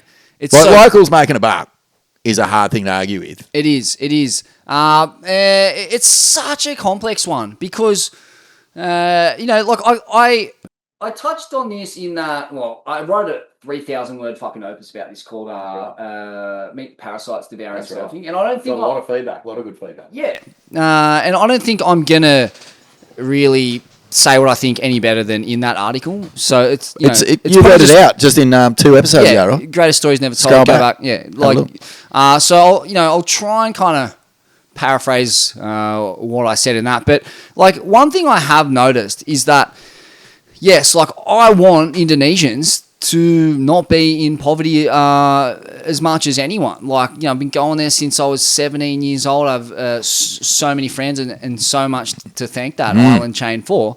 But at the same time, like, it rankles when people exploit surfing in this kind of way.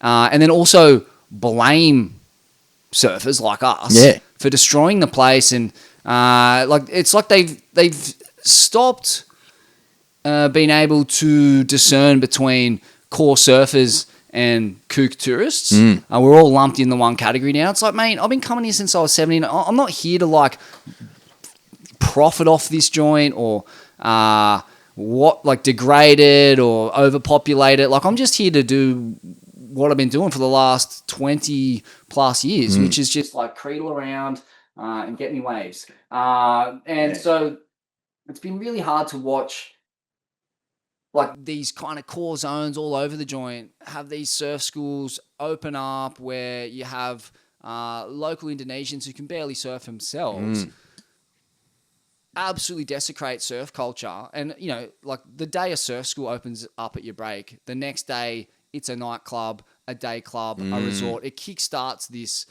chain reaction of capitalism that eventually leads to the apex predators of capitalism, the freaking the oligarchs, the huge mining magnates, the huge property developers. They just come in at the end and fucking gobble it all up. So, like, to blame core surfers for what's going on in Indonesia is a disgrace. Like, no core surfer wants to see what's happening there right now. Like, we don't want to see that. We also don't want like kook Indonesian surf instructors making it okay for kooks to be out at these world-class waves that we've trained our entire lives to surf. We also don't want to see them wallowing in poverty, unable to feed their families or get medicine for their sick child. It's fucking awful. It is pretty complicated, but I just think that there's a heavy karma attached to exploiting surfing. If you exploit surfing, like I said, the flip side of that of making it this inclusive, which it's not. Like surfing, at the end of the day, it's like there's levels and there's a hierarchy and there's locals and there's this fucking matrix that you need to understand. And if you don't, you got no place in it. Or your place is on the outskirts of it, not in the core of it. And also, like Sven, I've never met him. Probably a nice fella. But surf culture is not something you pick up from a surf lesson. It is a hard lesson dished out later on when you paddle out and you think you've got a handle on it, and that's when your real comeuppance comes along. Usually in the form of just getting in the way of someone who knows what they're doing. And getting so sprayed. And it's when you're a kid, you get in the way and you get fucking sprayed. Yeah. Like in a literal and figurative sense. And you remember that shit. And you don't argue back because you can't. You'll cop a hiding as well if you want to talk back. You remember, So, but you can't spray adults. You can't go, you fucking idiot, get the fuck out of my way, you kook. Because you just end up in this endless kind of argument. But they should be getting sprayed. All of that's true. Yeah. They're a dangerous fucking obstacle. They shouldn't be out there. But that's just what surfing's become. And, mate, those surf coaches and surf schools have a lot to answer for. Take it down to Dreamlands, Sven. Take it down to Dreamlands, bruh. Samuel Bourne wants to know, often wondered this. Sorry, okay. Sorry, Bourne's just chipping in a little comment there. But let's go to Sauce Bottle on your Gordo. Regarding Singular John, what has John dropped? One of the Johns from his name now that he's a seafaring Ahab chasing seacock all over the world. Mate, he dropped that John ages ago, but no one really... No one was buying it. Nah, no it's like, mate, you double John. What's he saying? How good's being your own boss? Oh, it's just a comment, but well played. How good's waking up on your own terms at whatever time that you feel most rested and just getting up and being like, what do I want to do today that makes my heart feel full and makes me tick? If you are on a tiny little boat in the middle of the Pacific, you're waking up, you're looking at the sky and you're going, okay, well, guess I'll reel in a sail or put out a sail or make a coffee or, there's always a job to do. Scrape some barnacles, I suppose. I don't know. But being your own boss, I love it, mate. That's pretty good. I did, 25 years working for other people in magazines and organisations, and now I just sort of freelance, and we eke out a marginal couple of clams doing this, Smivvy, enough to just keep going, thank God, and many thanks to the Patreon subscribers. But not enough to really do anything significant, like go on a surf trip. Nah. Should we put the call in? Yeah. What's that? Let's go. Well, we'll get on New Zealand. Kia ora, bro. Jolly D, would it be crazy for Florence Marine to just chase Gabby as a team rider, or would it be crazy not to? Jolly D, there's one for you. Yeah, there is some space on the beak. Wow. Just thought of this. Has Florence got anyone on tour? No. Is that the biggest masterstroke of all time? Whack a red flag up the nose of your biggest rival. You go sailing around the world and let him do the hard yards in the grovel. Genius. Genius. I like the idea of that. Yeah. You wonder what it would be like having John as your team manager when you Gabby Medina. Yeah.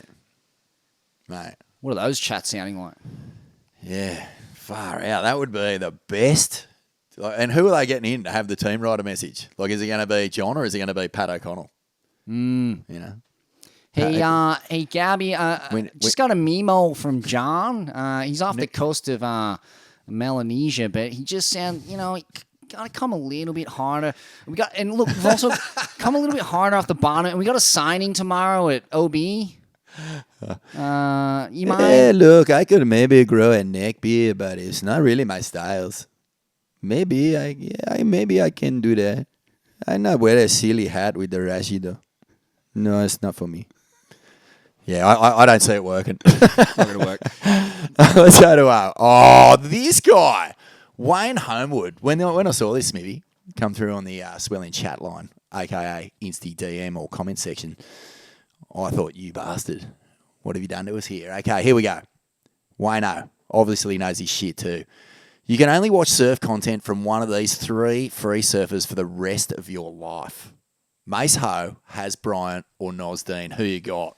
Oh, it's tough. Oh, what a sadist. Why put us in this position? These people are our full milky udders upon which we suckle the teat.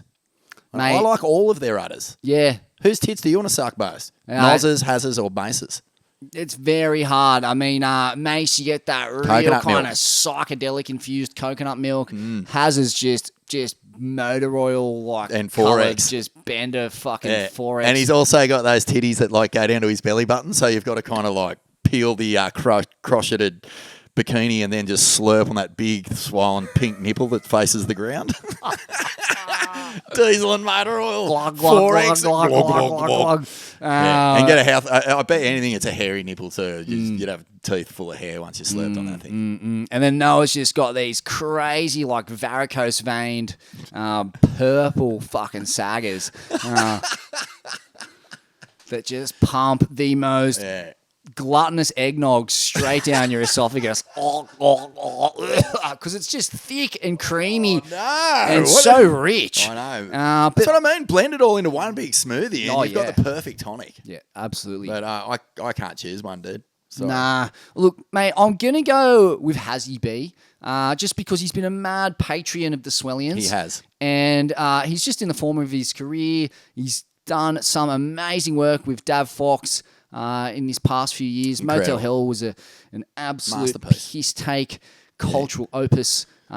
He's tapping into the core. I mean, both those guys, it's so hard to split them. Fuck, who do you go with? I'll go with Noz just because I'm just going to back up our votes for Surfer of the Year. I back it. I still back it. I'm still got the recency bias of it, and I'm happy with that. But just all 3 of those guys, you're really making me choose between my children here. Not fair, Wayner. Hambo Estrada, one of the great NZ shredders, actually has a mean backhand at Raglan. Have called heats with Hambo teeing off on the backside. Wow. Back in his pro surf days. Now a great lensman, he said, do the Swellian Lords have any intel on Garcia? Would love an update. Or do you have any good sunny stories?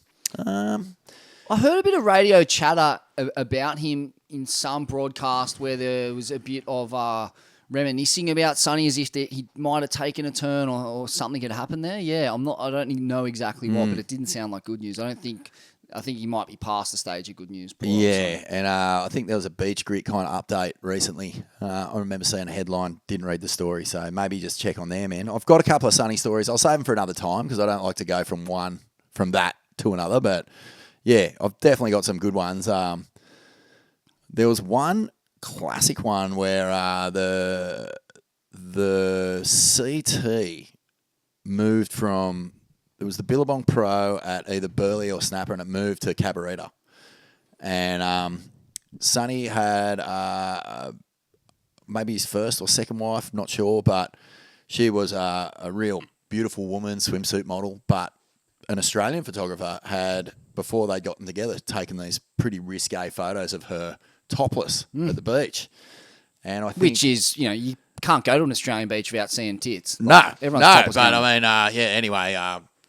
She must have spotted this guy at the beach, at the comp, and said, that's the guy who, took these topless shots of me. Oh, God. Sonny just walked straight over, just grabbed his ear, just starts dragging him through the contest site to God knows where, behind a palm tree somewhere. Don't know what happened, but I can tell you that photographer's face was not looking that chuffed at where the day was ending. Tell you that much, Smivvy.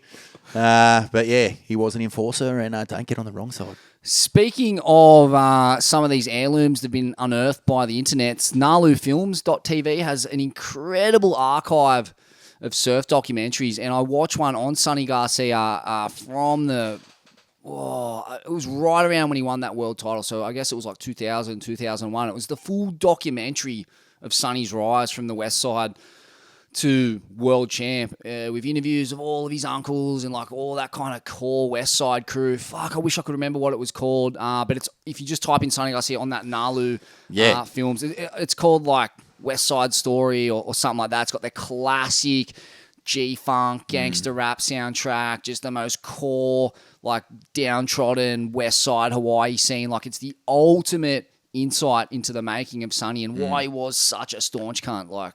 He comes from the hardest, it's of a hard sad knocks story, man, because you talk to anyone at the top level, particularly when it came to Hawaii and WSL beef, and Sonny was always big picture about sort of look, you want shit for free.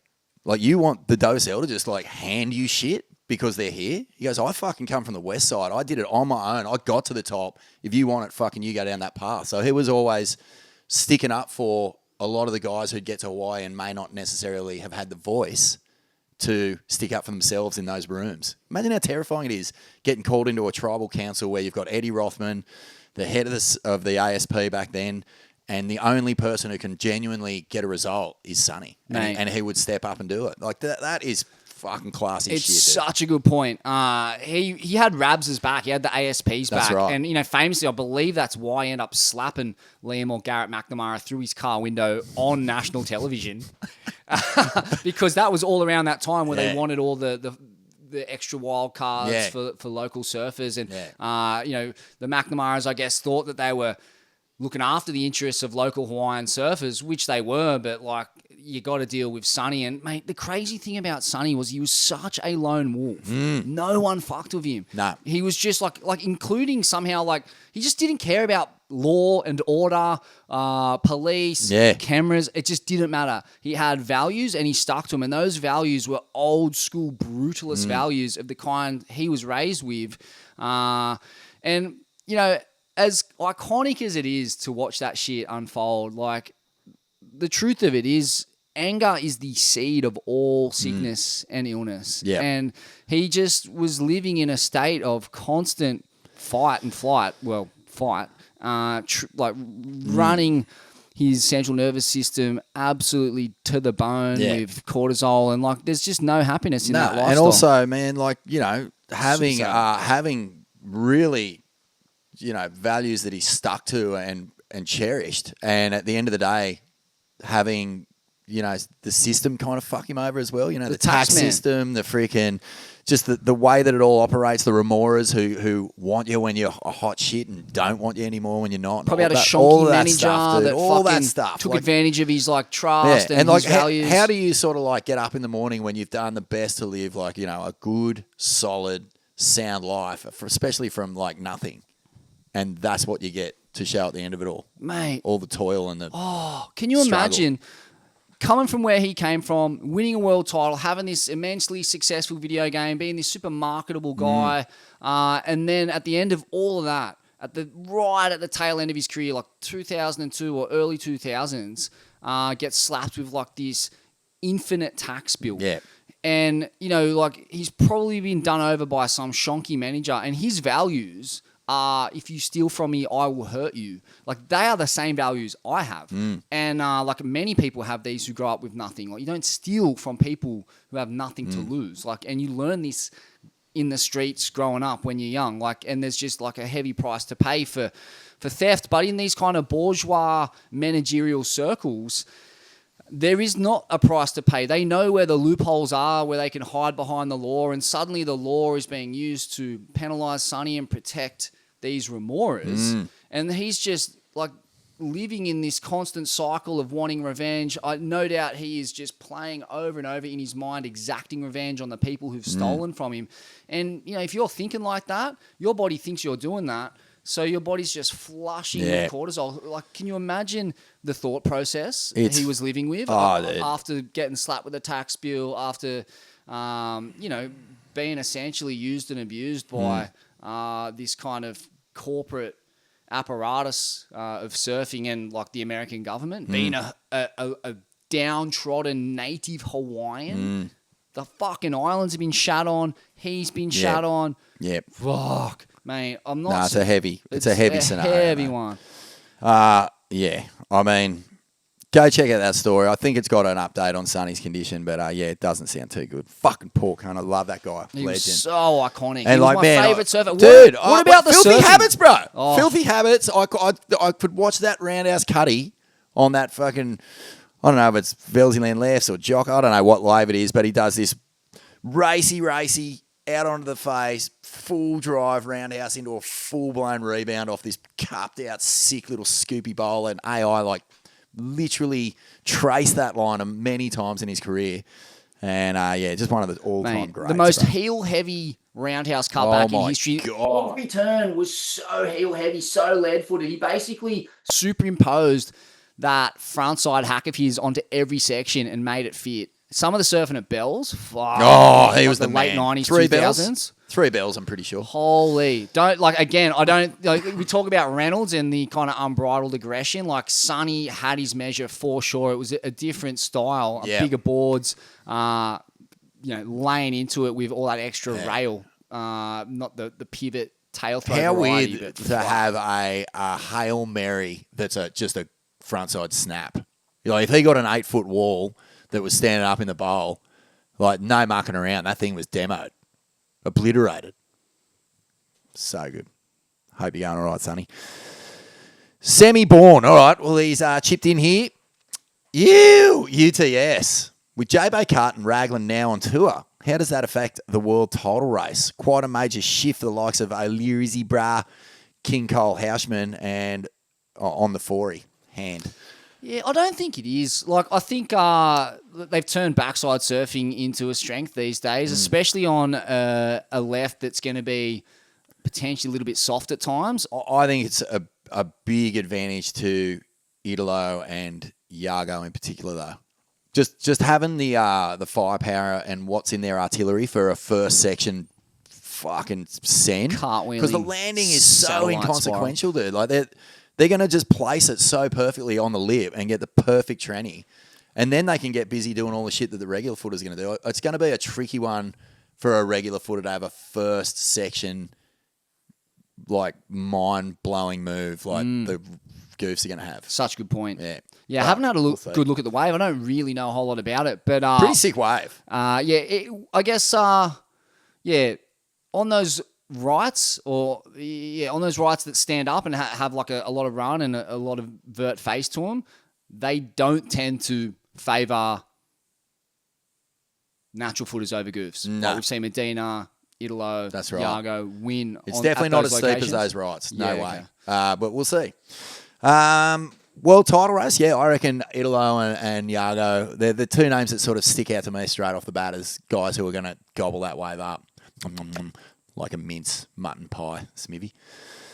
Noxy, brah, Alex Knox. Is 2026 the year to create more tangible art and get off the light boxes? With the resurgence of the surf prem, will magazines in turn follow and return to print? Will DVDs be sent out in hard cases via Oz Post? Because I fucking hope so.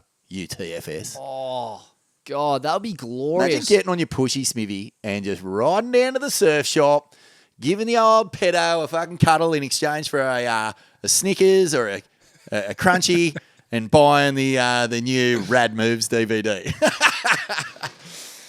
Sounds amazing. No, mate, I'm speaking from just the experience that we had in our local town was pretty famously Sus can't run in the local Yeah, bike right. slash. Would you like some surf red store. frogs there, little Yeah, Bonnie? come on, Vaughnie. Come over here, mate. Give us a little cuddle, buddy.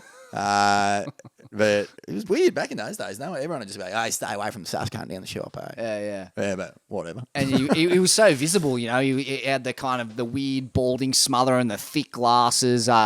He wasn't some like blonde-haired Sunny Coast QS Oh, star. no. He was, Who everyone loves to trust. Oh, he rips, but he rips. Yeah, weird. How Just- can he be a pedo? He rips.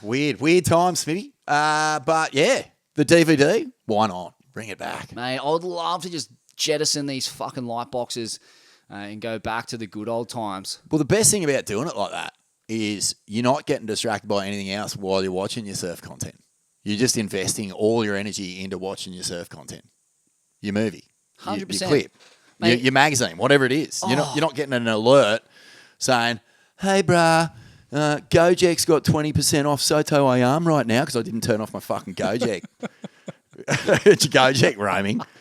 I'm like, fuck off, Gojek. I don't give a fuck. I'm in fucking Ballina, brah. Well said. Dude, seriously. Have you noticed people are getting like they're getting like ghost notifications? Like they don't even. It's like, you know how when people have lost a limb and they feel like they're getting an itch, but they don't even have. Oh, yeah. that limb. A ghost note. Yeah, so people are just Wow. like picking up their phone and like thinking they've got a notification, they don't even have one. That's how addicted to this urge they are. They're getting ghost notifications. Wow. Does your leg ever vibrate when you haven't got your phone in your pocket? No. You ever had that one? Whoa. No, dude. If you say you I don't know, like wherever you keep your phone, if you don't have it on you, every now and again you can be walking along and feel a ghost vibration on your leg. Ghost notification. That's exactly what I'm talking about. Ghost notes, dude. Hectic. It's no good, mate. That's probably some stage 2 carcinogen in your thigh as well. Go get that checked out, Swellians. Yeah, you don't need that. Who else we got here? The Insiders podcast.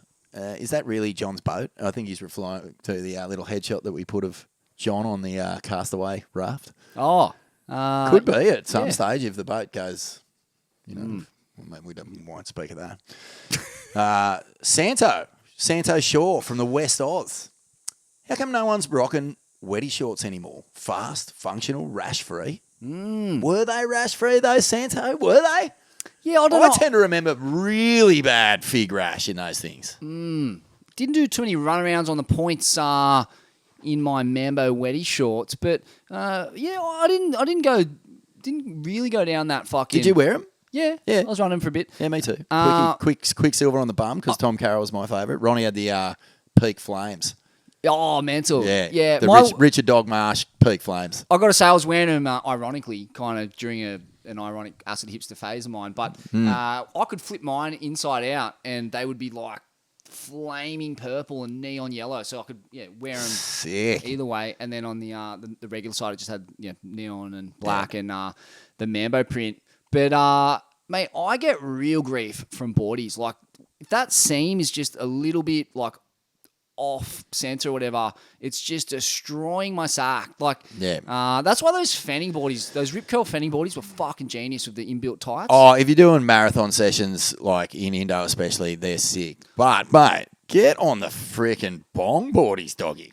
Get on it, mate. When was your last order? Do we need to put a request into Bowie and the crew? Because, I mean, they do sponsor the pod. They've been dying to give you some. Oh, I'd love some. I haven't had any for a while either. As long as they're going to protect my sack and peg, yeah, send them this way. I honestly, I'm at a stage in my life where I don't really care about aesthetics anymore. I've gone full 180 on that. Just give me something that protects the junk from rash. Okay, what about this? What if we get the Bong? Because I've seen them up in their office at Burleigh. Yeah. They've got the original lime green, fluoro lime green Aussies wet shorts up on the wall up there. Whoa. No shit. The OGs, mate. Yeah. Should we try and get those for you? Fuck, they'd be a bit sacrilegious. I don't feel worthy, Vaughn. Well, I think we'd be worth it just for a little Insta grab or a social clip. Surely. Smivvy and the lime green Aussies? You know the one with the tail drop floater at Rocky Lefts? You remember the classic one where it was a big poster. It's way predates his world titles and stuff, and he's doing a floater, and he flings off. He's going so fast he goes off the front of the roof and tail drops like off the off the front of the barrel, and does a full vertical tail drop. Full acid drop off the roof. Mate, we'll run the photo online, and we're going to try and get you. Not in those ones, because they might be a bit stiff these days. But imagine putting on a pair of lime green wet shorts, bro. Yeah, mate, you could probably fit 2 Smivvies in those wet shorts. Probably. He had a big old core on him. Oh, He still does. got a thick set of Jeez, he's fit. Batusis on him. You saw him at the single fin. Yeah, fucking Ripped out. shrouping. Yeah. Aiden, MCM. Oh, here's one for you, Smivvy, the Core Lords eps. Can we get Jay Davies or one of the Brown brothers on an episode of Core Lords, please? The listeners, including myself, would love to hear about some West Oz hellmen, Vortex Shaman, hunt and desert dwelling stories from the mid-noughties. Those guys are up there with my favourite surfers of all time. Thanks, fellas. We've had Curbs on. Yeah. That was harrowing. That was a wild night. You, me. Was it you, me, Curbs, Ant-Man, Ock, and Whitey? Ant-Man? Or Whitey? Which episode was Curbs on?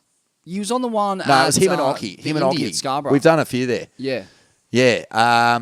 Curbs was on with Ocky. It was just Ocky and Curbs. Right. And that was, like, that night really turned into a different kind of show, didn't it? When he started talking about the injuries and some of the waves and the hold downs and stuff. Unbelievable. What a character. We're due for a Kirby. Yeah, it's true. Because the live shows, you can't really get that deep with them. Nah. And then... And Jay Davies, fuck, I can't believe we haven't had him on the But pod. we have. Oh, we have. Yeah, He was live there, show. with Yago and Stole the show. Leandro and Jacko Baker. It was incredible. Yeah, that's Went right. mad. But again, another guy you could go deep with and get some good yarns out Oh, of. mate, his story's crazy. Yeah. Yeah. The old man, full yoga guru.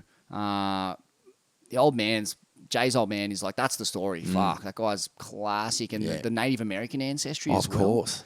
I think Jay's What is granddad in might have that been like an Olympian or motherfucker's something. DNA, bro? Fuck, mate, some like pure connection to the source, Dude. to the salt of the earth. Have you seen a bigger rig in your time? Just a natural big rig? Like, he doesn't work out, eh? It's just crazy. Just a huge knot of pure muscle. Yeah, it's tripped out. Remember those old stab body shoots when they greased them up and got him vein popping? It was fucking out of control. Yeah, he had veins on his neck that were thicker than my thighs, that's for sure. Mate, I tell you, when chicks would come into the stab office, it sounded like water balloons were popping. Yeah. Old Smivvy, the fucking Yeah, apprentice, had to put was on- just. I was on the mop relentlessly, just mopping up in there. It was just straight. Give me a break, Macintosh. Had to put on I'm a reef. promising janitor, not a janitor. Had to put on reef shoes to get down to the street level. Yeah. Classic. All right. On your stab low. Was that stab low? No, that was Aiden. Stab low up next. Hey, legends. What do you think about using LIDAR technology to map reefs and use it to copy any reef break on Earth to use in a wave park? You could have pipeline chopes, etc. Just smaller versions, giving people without the means to get to these places and get a taste of what it'd be like to surf skits, breaks, UTFS. Yeah, mate, that's a pretty good idea. Yeah. I don't see any issue with like geo mapping the bathymetry of world-class breaks and just chucking it in chlorine. Mate, 100%. I think the problem then becomes generating the energy of pipeline. But, you know, if modern capitalism is any gauge, I don't think it really has a problem with creating a warehouse full of Bangladeshi slave labourers on electrical bikes there to generate that force. No issue. No issue at all. No issue at all. So, No. yeah, get a slave workforce, paying peanuts, and while we knife a couple at our phony back door. Yeah, Sounds and plus, great. like, we can always lean on Goat to talk to a couple of the Saudi princes, and that's another route to some Yeah. easy money. Mate, for they know, locals. yeah, if we want an expert on slave labour, the Saudis are all over it. Just steal their passports and fuck them. Can't go anywhere. Too easy. Chris O'Pearce wants to know, any plans to come back out west? Can't spell Swellians without WA. Well said. Absolutely true. Yeah, I reckon. I'll be down. I mean, we haven't planned our Leg live shows. We took last year off. We did a Torquay show, and we did a Newcastle show, which I'm Devo. We lost the final. Oh, that was tragic. Can't talk about it, but yeah, I reckon we're almost due, Smivvy. Yeah. Due for another trip west. Go Western back to sojourn, the Indy. 100%. How good's that, John? We've got to water the roots out west. Wazzle Brewski chirping in. Cider.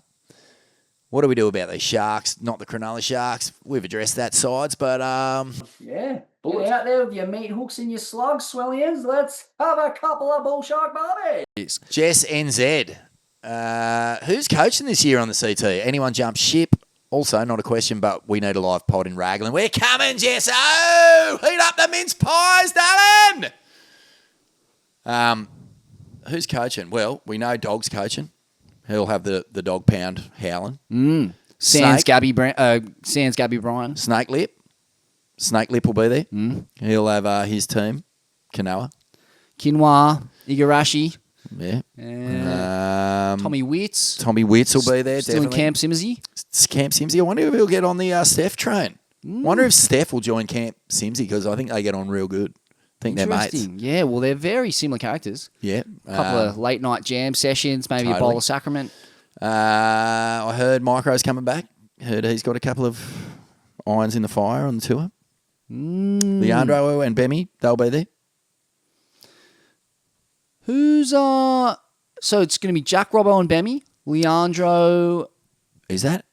Well, Bemi will be in Jack Robbo's camp. Yeah. For sure. But I'm hearing rumours that Jack Robbo might be sniffing around a new coach. Okay. Heard it here first. Interesting. Yeah. Keeping ear to the ground there. Yeah. Do you want a clue? Give me. It might have something to do with his new board sponsor. You do the Right. math. You just go sniffing around there. Who is his new board sponsor? JS. He's gone to the track though. He's left Sharp Eye. Wow. So there you go. All right. Who else? Any other coaches that you can think of? What about Clangers? Is he going? Is he getting or is Duff? No, I think Is Clang. Vert Duffner getting a call up to the major leagues? What's his name? No, Duffo. Dane Henry's coach. And Duffer? Duffo. Duffy. What am I talking about? On your Duff. Sorry, mate. Fuck. He won Coach of the Year last year too. Oh, at the, well earned. Surfing Australia Awards. Fucking Well oath. played, mate. He's well got played. the quintessential Australian call lord head and beak. Geez, he represents the Are we country. going to see some female coaches getting on there? Who's going to tap like Pauline Mensah or Coops on the shoulder and get a little bit of mongrel in Let's there? go, get the mongrel Get up. a bit of fight in here, mate. I'll have a crack at this Mate. fucking... Look at this Uncle Tom. Mate. Look at this patriarchal Look at these. Gronk. Look at these pissants. They think they know struggle, mate. Come to the women's tour circa 1987 and fucking cop a bit of fucking walnut cracking in that era. Hey? Hey? Love that chat. All right. Hope that answers that question. Not 100% sure. That Jack Robbo thing is just a hot rumour, by the way. So, Don't know how true it is. who are you suggesting? No, from the I'm just going to JS let it. Gold Just going to Coast let it. stable? You just have a little sniff around, see what you can find. You're the journo here, Smithy. Milton Huber. Is the J-Bay Raggy swapper a clear sign that the Wazzle is finally giving in the most righteous goofspiracy? You do the math. Goofs. Have they actually entered the corridors of power? Are they starting to swing their dicks around up there in the top tier of the Waz? Have you heard anything about a potential kind of Mensa-inspired boycott by the Goofs? well- Locking arms and saying, there'll be no world tour without a left. I haven't heard that. I'm just Another trying to left. think of who I know in the Waz hierarchy who is a goof. I can't think of too many. Like I know Starkey's a reg. Haven't seen Croz surf. Is he a goof? Maybe he's a goof. Maybe that's where it's all starting to go. Right foot forward. Yeah, some classic self-serving nepotism. Well played. Yeah, well done. Gordon Callis. How are you, Gordy? Wonder if he's a Bronx fan. Must be. Is it possible that during John's sailing journey, he came face to is it possible over the past 12 months, during his sailing journey, John came face to face with the almighty Seacock and realised that it's not actually Kelly's foreskin in his knee, it's Seacock membrane. Wow. A bond that will never be broken, hence the continued sailing soiree in 2026. I would not put it past John to have landed a Seacock at some point, shaved off a little bit of the DNA, put it in a Petri dish back at Florence HQ and generated some new stem cells. Thoughts, Smivvy? Yeah, it's highly believable. We know how rattling it was for John when he came face to face with Slater. Yeah. And Slater, said to him in that booming baritone that, John, I am the father of the stem cells in your knee, and like fucking mate, rattle John, rattled him. So yeah, it does have the air of a kind of Star Wars side quest here, a spin-off series where in fact it turns out not to be Slater's foreskin in John's knee, but that of his arch nemesis, the Seacock. What a curveball that would be. Geez, there's another 12 episodes of content in that. Here we go. Eric Buster Knudsen. What I'd like to see is if we can get to the bottom of this whole ayahuascan cult Seacock conspiracy, maybe a deep dive, a 12-part podcast documentary series where we try and link all the real random dots into a roadmap and see what it looks like. Some kind of Ouija board, some kind of... Who's going to be up the top Venn pulling diagram. those strings? Yeah. It's going to be goat. I can feel it. That's a guarantee. It's going to be goat. Danos, how much time can a world champ take off before the piss is taken? Is there a rule in place, or could the GOAT have just taken 11 years off and come back willy-nilly, as he pleases, if you will? Yeah, thoughts on this one? Should world champs just have carte blanche to a wild card whenever they do so feel like taking one up? Yeah, is there a best before date on that wild card? Yeah. Used Is there by a used this date? by? Is there a some sort of weird, mouldy, gelatinous film that gathers over the top of a world champ's prestige once the used by has been surpassed? Yeah, well, I think that gelatinous film, if it does accrue, is the process of eating too many canned foodstuffs on your sailing journey. So if there is going to be a gelatinous film that collects over John, if we're going to find out this next 12 months, we'll see what Nicky comes back in. Yeah. Because, mate, if you can't get onto a fucking couple of mahi and you're out at sea, it's straight onto the spam. Yeah, the noodles. Yeah, spam and meagering. Hey, bro, thoughts on that particular question, though? It does seem like Gabe, John, Steph, Carissa, they're just sort of like picking and choosing when they want to do stuff. There's no real rules in place here.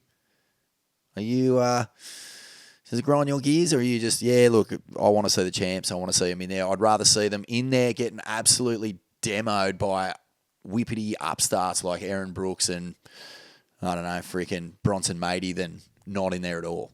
It doesn't bother me because I just love the storyline of a champ coming back and risking their legacy. Like, you never really know how it's going to go. Yeah. They could, the level could have just moved on to a point that they can't reach anymore, and they could just bomb out in the early rounds. You never know. That's always a possibility. That's always the chatter inside their head. Yeah. You know that much. Yeah. There's got to be that bit of anxiety. I feel sorry for the upstarts who lose their spot on the world tour because they claim a wild card. That's tough. I think the solution to that problem is get the Changers sorted. It's a bit of a mess at the moment. That's my take on that. We're going to get to the bottom of it. I've been promised an exclusive from the WSL with Trav Logie about the state of the Chang and some changes that are coming. Stay tuned, Swellians. And this one is from Banger Spice. Sean Thompson, in his recent interview with Jamie O on the Surfers Journal. Oh, with Jamie Brizzy, the great. How many gold cone pieces? Oh, at least like 70 plus. Yeah, and doesn't mind, what's that cocktail called with the olives and the Martini. Martini. Shaken, not stirred. Yeah, definitely a martini drinker. So Sean Thompson must have been on the Surfers Journal potty with Brissick. Compares filming yourself in the tube to filming yourself having sex. Wow! Just when you think you've heard it all, Sean Thompson comes out with a voyeuristic take on filming yourself surfing.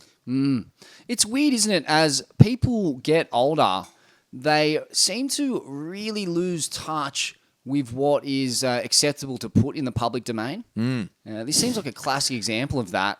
Where Was he the original guy, though? Was Sean the original guy on surfing is as good as sex? Like, I'm pretty sure that the first proper quote to be printed in a mag, obviously he wouldn't have said it first, but I think he is pretty much attributed to bringing those two worlds together as a comparison. Yeah, it is an interesting comparison. There's a lot, you kind of entering this.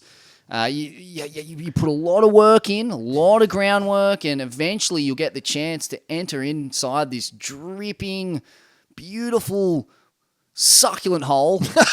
Hey, And as you make your way through it, the ultimate ecstasy arrives in the form of just a huge spray of seacock mist. Hey, listen, man. I just had a theory or a realisation maybe, because think about the context of which he's saying this. Is he saying it to Brissick like, oh, filming yourself surfing is like filming yourself have sex as if like it's a bad thing? Because I could imagine plenty of people going, yeah, why wouldn't you? Like, fuck, I want to see what my form's like and how I'm going. But imagine when you sort of start hitting your late 70s and your 80s, filming yourself having a root would not be that much fun, would it? Imagine just the loose skin and the balls flying everywhere and just like some of the ricocheting of the pelvic movement with body parts that you didn't even know could hang that low anymore. Yes, so much loose skin flapping around. And I'd imagine that filming yourself surf at that age is equally as unenjoyable. Oh, awful little head dips. You think you're getting deeply pitted, but you're barely what? in it. Yeah, that's the perfect analogy. Yeah. Whereas in his prime, he's just knifing him at Cave Rock, getting Stantors blown out.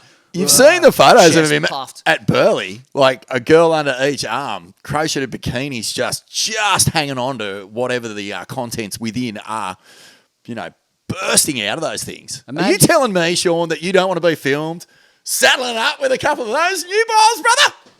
Come on! I'd love to see that photo recreated with the exact same people on the exact same headline for a breath of truth. Oh, Headland. Thanks for the heads up there from Banger Spice. Well done. Going upside down, Smivvy. Is the spring suit dead? Kids yell at me when I pull it out. Well, first of all, don't pull anything out in front of kids. Secondly, mate, Mick Fanning is a pretty committed springy wearer. True. I don't know. Who else? Gabby? Gabby's a big springy guy. But Brazilians, their surf fashion, it doesn't always cross borders. Yeah, and it's a bit... Yeah, I feel like there's a 20-year lag there. Who do you reckon is rocking consistent springies? Ooh, it's really hard to think of anyone rocking one. Fanning's a great shout. Cal Robbo? Striker's a springy wearer. I can't picture it, but it is essentially surfing's version of the wrestling suit. Yeah, and it's not a great look, but it's functional. I like the is it called the long john or the short john with the singlet and the springy legs. I don't mind that. Oh, that's amazing. But yeah. I don't like the springy. That's just me personally. I haven't worn one for years, mate. Me neither. Ever since Yaden Nickel told me it was a wrestling suit when I was about 21, I shelved it right there. My bottom of the range peak springy gone. Yeah. But the one that somehow found places to rash that you didn't even know you had. Well, exactly. Yeah. Not only are the rashes just indefensible, but it also gives you the worst tan possible. You're maxing out the Westie tan. Yeah, that's right. You got arms and legs going. It's a bad look. How does Fanning get away with it? Does he not tan? Is that what it is? He can take it off and it just looks like white as always, as albino as he's always been. Mate, well, exactly. Having been to the Fanning residence, we've seen that giant vat of kind of sunscreen-infused collagen he dips himself in before going surfing. Yeah. Soaks in that thing for a while, lets it sink into his pores, and, he can pretty much surf nude. That's why they call him White Lightning, in fact. That's right. Yeah. Greased up and just this kind of like trippy natural sunscreen infused into every pore. Are we calling it? Is the springy dead? I think it's Are we fully calling dead. it? It's the way it's called. Get the headstone It's ready. actually called. Done. gone. Springy dead. Fired. Cut. Disgrace. I wonder if they do they make them anymore? They must. Well, Sparrow's definitely suiting the MF up, so we know that much. Okay. Just going to keep going here, mate. Kath Broth.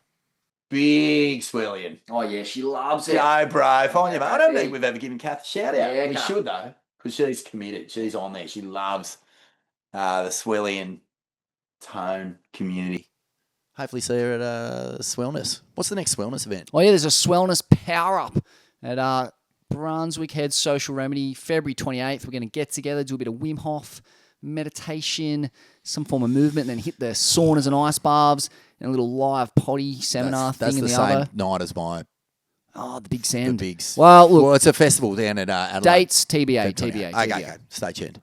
Anyway, Kath wants to know, do you think it's time we refer to John as skipper now? If the cap fits, then wear it. Hashtag. Then skip. Skippy. Skippo. Well, you reckon his wife's calling him that? Hey, Skip. Hey, Skip, what's for brekkie, Skip? Where are you off to today, Skip? Hey, Skip! Because his wife is Australian. Let's Yeah. not forget. Yeah, Oi, I can't. Where are we going? Where we go, you fucking skipper, eh? Fuckhead. Hey, John. I've woken up 4 days in a row and all I've seen is water. When are we going to see some land, cunt? It's okay, Hey? Lauren. I've spotted. You see that island over there with the volcano in the shape of a demonic skull? I'm gonna go suss that out. I think there's a mental little ride off it. You get there and there's Aussie surfing off it. That's his like little caper, isn't it? I think so. Yeah. Yeah. Skip Florence. Like the ring of that. It's got a nice ring to it, doesn't it? Kind of echoes It's- of Skip Fry. Very G-rated. Yeah, it's friendly. Thanks, Kath. In Cortasia wants to know, where and when should the showdown go down? Goat v JJF v Medina v Julian. Angry Mexico, razor sharp Indo, bring it on. Goat, JJF, Medina, Julian. I think we're going to shave Goat and Jules off that and just leave the two to go at it. I want to see Goat versus Rasta in a just a no holes barred.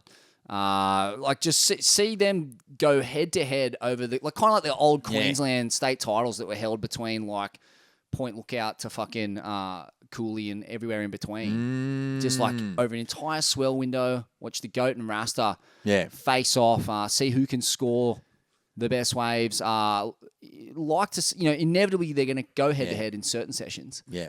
But let's see. I want to see the cosmic face off where they both get round the big bowl, the mud bowl full of the cosmic ceremonial brew, and head off into the astral realms and take on the avatars of like a giant flaming phoenix and a huge, sort of laser shooting koala bear and just let them go at it. Yeah.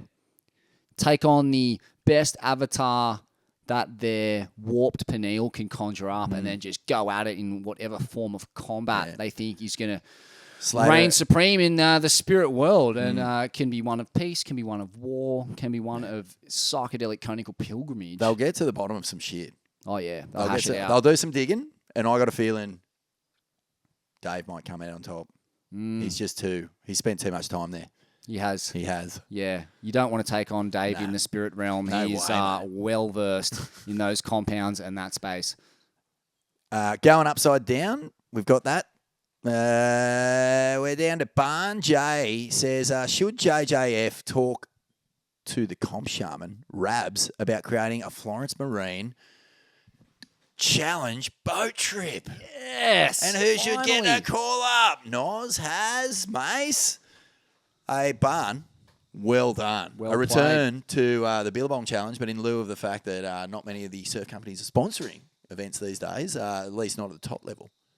Get Florence to chuck down. I think and I reckon that is a good likelihood of happening. I think John's going to have a lot of time on his hands, and I reckon he's going to have some trippy little specialist event somewhere on some misto wave, somewhere in the Asia Pacific and just fly his brother and a couple of core crew in and create a little bit of a spectacle because he's still got this huge brand that's making serious coin at the moment. Like, he's got resources to throw around. Dude. Give back. Give back. Come on. Skipper John. What about Deadly and Smith? Yeah, you've robbed us of our world title showdown. We had a whole year planned out, mapped out, ready to go. You had a field full of mushrooms, Now ready it's a to be map picked to and dried. nowhere. Now we're just sitting here in a side room at your house in Wardell, pies 0. We did have a nice coffee, thanks, Smivvy. But what are we supposed to do? Yeah. Disgrace! Hey, but yeah, I think some sort of reiteration of the Billabong challenge Oh, let's go. with Johnny John Floz whacking the red flag out. Unless Bong step up. Bowie, come on, bruh. You're head of marketing. Let's do it.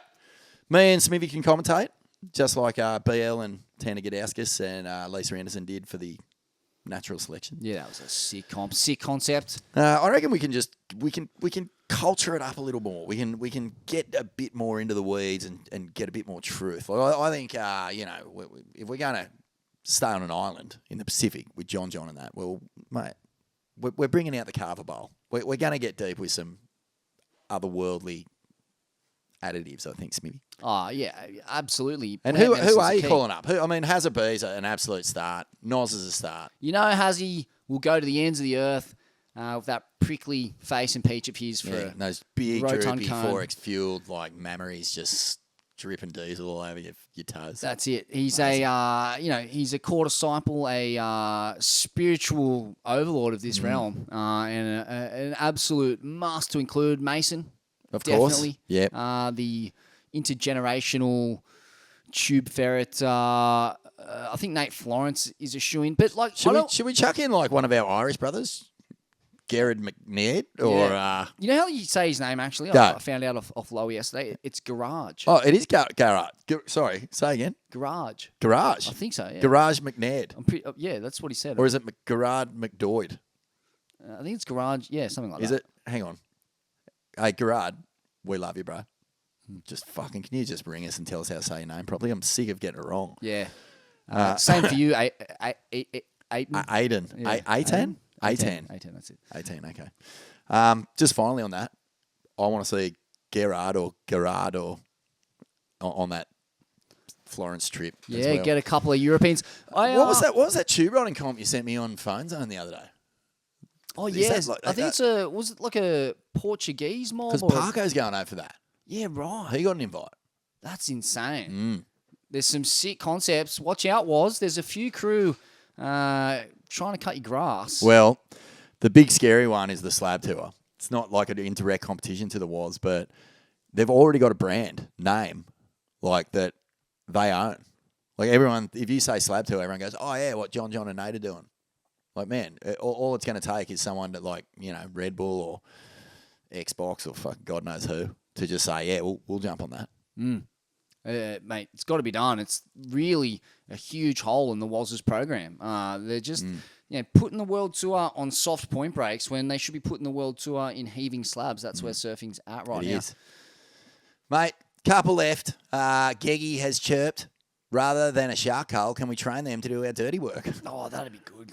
Wouldn't that be good? Just put little lasers on their heads, or maybe even GoPros. They can film us. Yeah, or even just like put a bunch of rubber around their teeth so they can just kind of like they end up becoming like dolphins. They get these big pelagics, but then they can't eat them, and they eventually just kind of stun them and cough them up. Yeah, And we eat them. Perfect. Down with that. And then when they attack us, What does he mean by dirty work? Is he saying like get on the shovel and like mix some mud? mix mud and- Yeah, it could be. gurney the driveway and all that sort of shit? Maybe even like taken down. Maybe we take old mate Benjamin Netanyahu for a swim down there at Milson Park there at Vaucluse. There it is. Go on, That's you- what he's talking about. You first, Benny. You go first, mate. Yeah, I'll be riding behind you. This is from Joel Walker.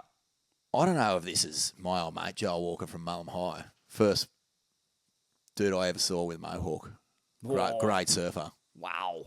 Ended up becoming a good friend. Used to smoke bongs in the dunes on you, Charlie. If it's not you, then fuck it, I'll have a... my bong smoking days are kind of behind me, but maybe Smivvy will have a bong in the dunes with you. Yeah, fucking nice.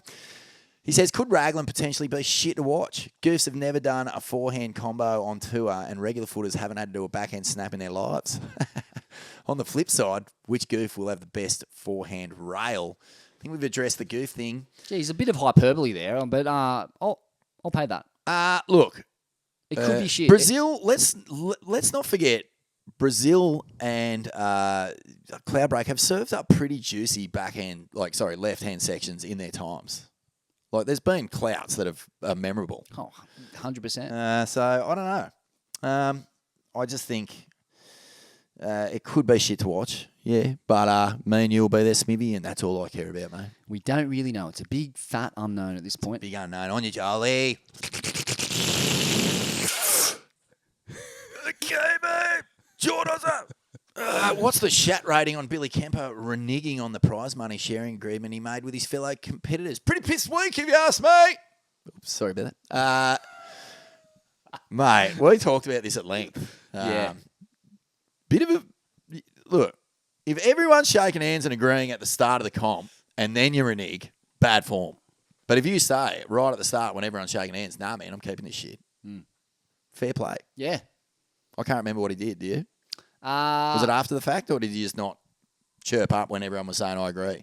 I think it was at the start of the final, and I think there was a mixed reports about whether he agreed to it or not. That's right. And it was actually just one person talking, and I don't know if there was actually a genuine consensus around the group. It was just one guy kind of laying down the law. Yeah. I tell you, you would never have had this kind of confusion if St. Mick of Penrith was in No the room. I can tell way, you that. mate. St. Mick would have said, winner keeps all, fuck you cunts. Yeah, or he would have just said, mate, if you fucking welch on the bet, you know what's happening. Exactly. I'm going to be on the... You're going to have to answer to me plonked up Yeah. on Hamad Plonk, and we're going to fucking duke it out. Yeah. So make your mind up. You're in or you're out. Shit, or get off the pot. It's true, bro. Clear boundaries. That's what we need. I think More there's clear two things, St. Mick. If St. Mick was in the water, there's no way he would have just said, winner take, winner. That's the Backs himself. That's the rule. Same Mick of That's the Penrith rule. always backs himself. Yeah, we're not out here Even for fun. Even if it is 50-foot jaws. We're not out here for fun. We're not a brotherhood. We're not a team. We're the hooter goes and we're fighting each other. Let's He'll go. whip a fucking top turn in But the pocket and karate kick that end section on the West Bowl. If he's adjudicating, if he's on the boat and the conversation starts and he overhears it while he's like trucking past, trawling for mahi, then fair, mate, he's fucking laying it down. You know that. He's going, oi, oi, oi, hey, just before we keep trucking here, show of hands who's in and who's out. Because whoever's out is out. Get out of the water. You're done. You're finished. It's either all in or no in. Fair play. Good call. Yeah. Chat ranking, I'm going to give it a 0.5 if it was post-agreement and 4.5 if it was pre. Agreed. And this is it, Smivvy. This is the last question. This is from Andy James Reed. Okay. Oh, it's a big one. Oh, I like the look of this already. And he's opening with a comment, not a question. And it is, surfing didn't get crowded. It got fucking farmed. Magic seaweed and surfline turned the ocean into a timetable for idiots who can't read the wind. Everyone shows up at the same tide, same bank, same 30-minute window like obedient little data cows. Brands sold soul while pumping pop-outs to finance bros who surf twice a month and call it a journey. Instagram influencers geotag their way through every coast on earth, then cry about crowds like they didn't light the fuse. Every cunt's got a mid-length now. Every cunt used to skate. Every cunt reckons they respect the ocean, right up until they paddle straight past you and blow the fucking takeoff. Surf towns became Airbnbs, lineups became queues, then kooks became customers because customers don't get told to fuck off. Locals aren't innocent. Visitors aren't innocent. If you check the forecast, drive straight to the best peak and paddle out and expecting your turn, you are the problem. Surfing wasn't ruined by beginners. It was ruined by algorithms, ad budgets, and dickheads filming themselves trimming on 2-foot slop like it's a fucking documentary. GoPro, name says it all. Andy James Reed. Andy James Reed. Andy James Reed. Andy James Reed. Oh, mate, give him a podcast already.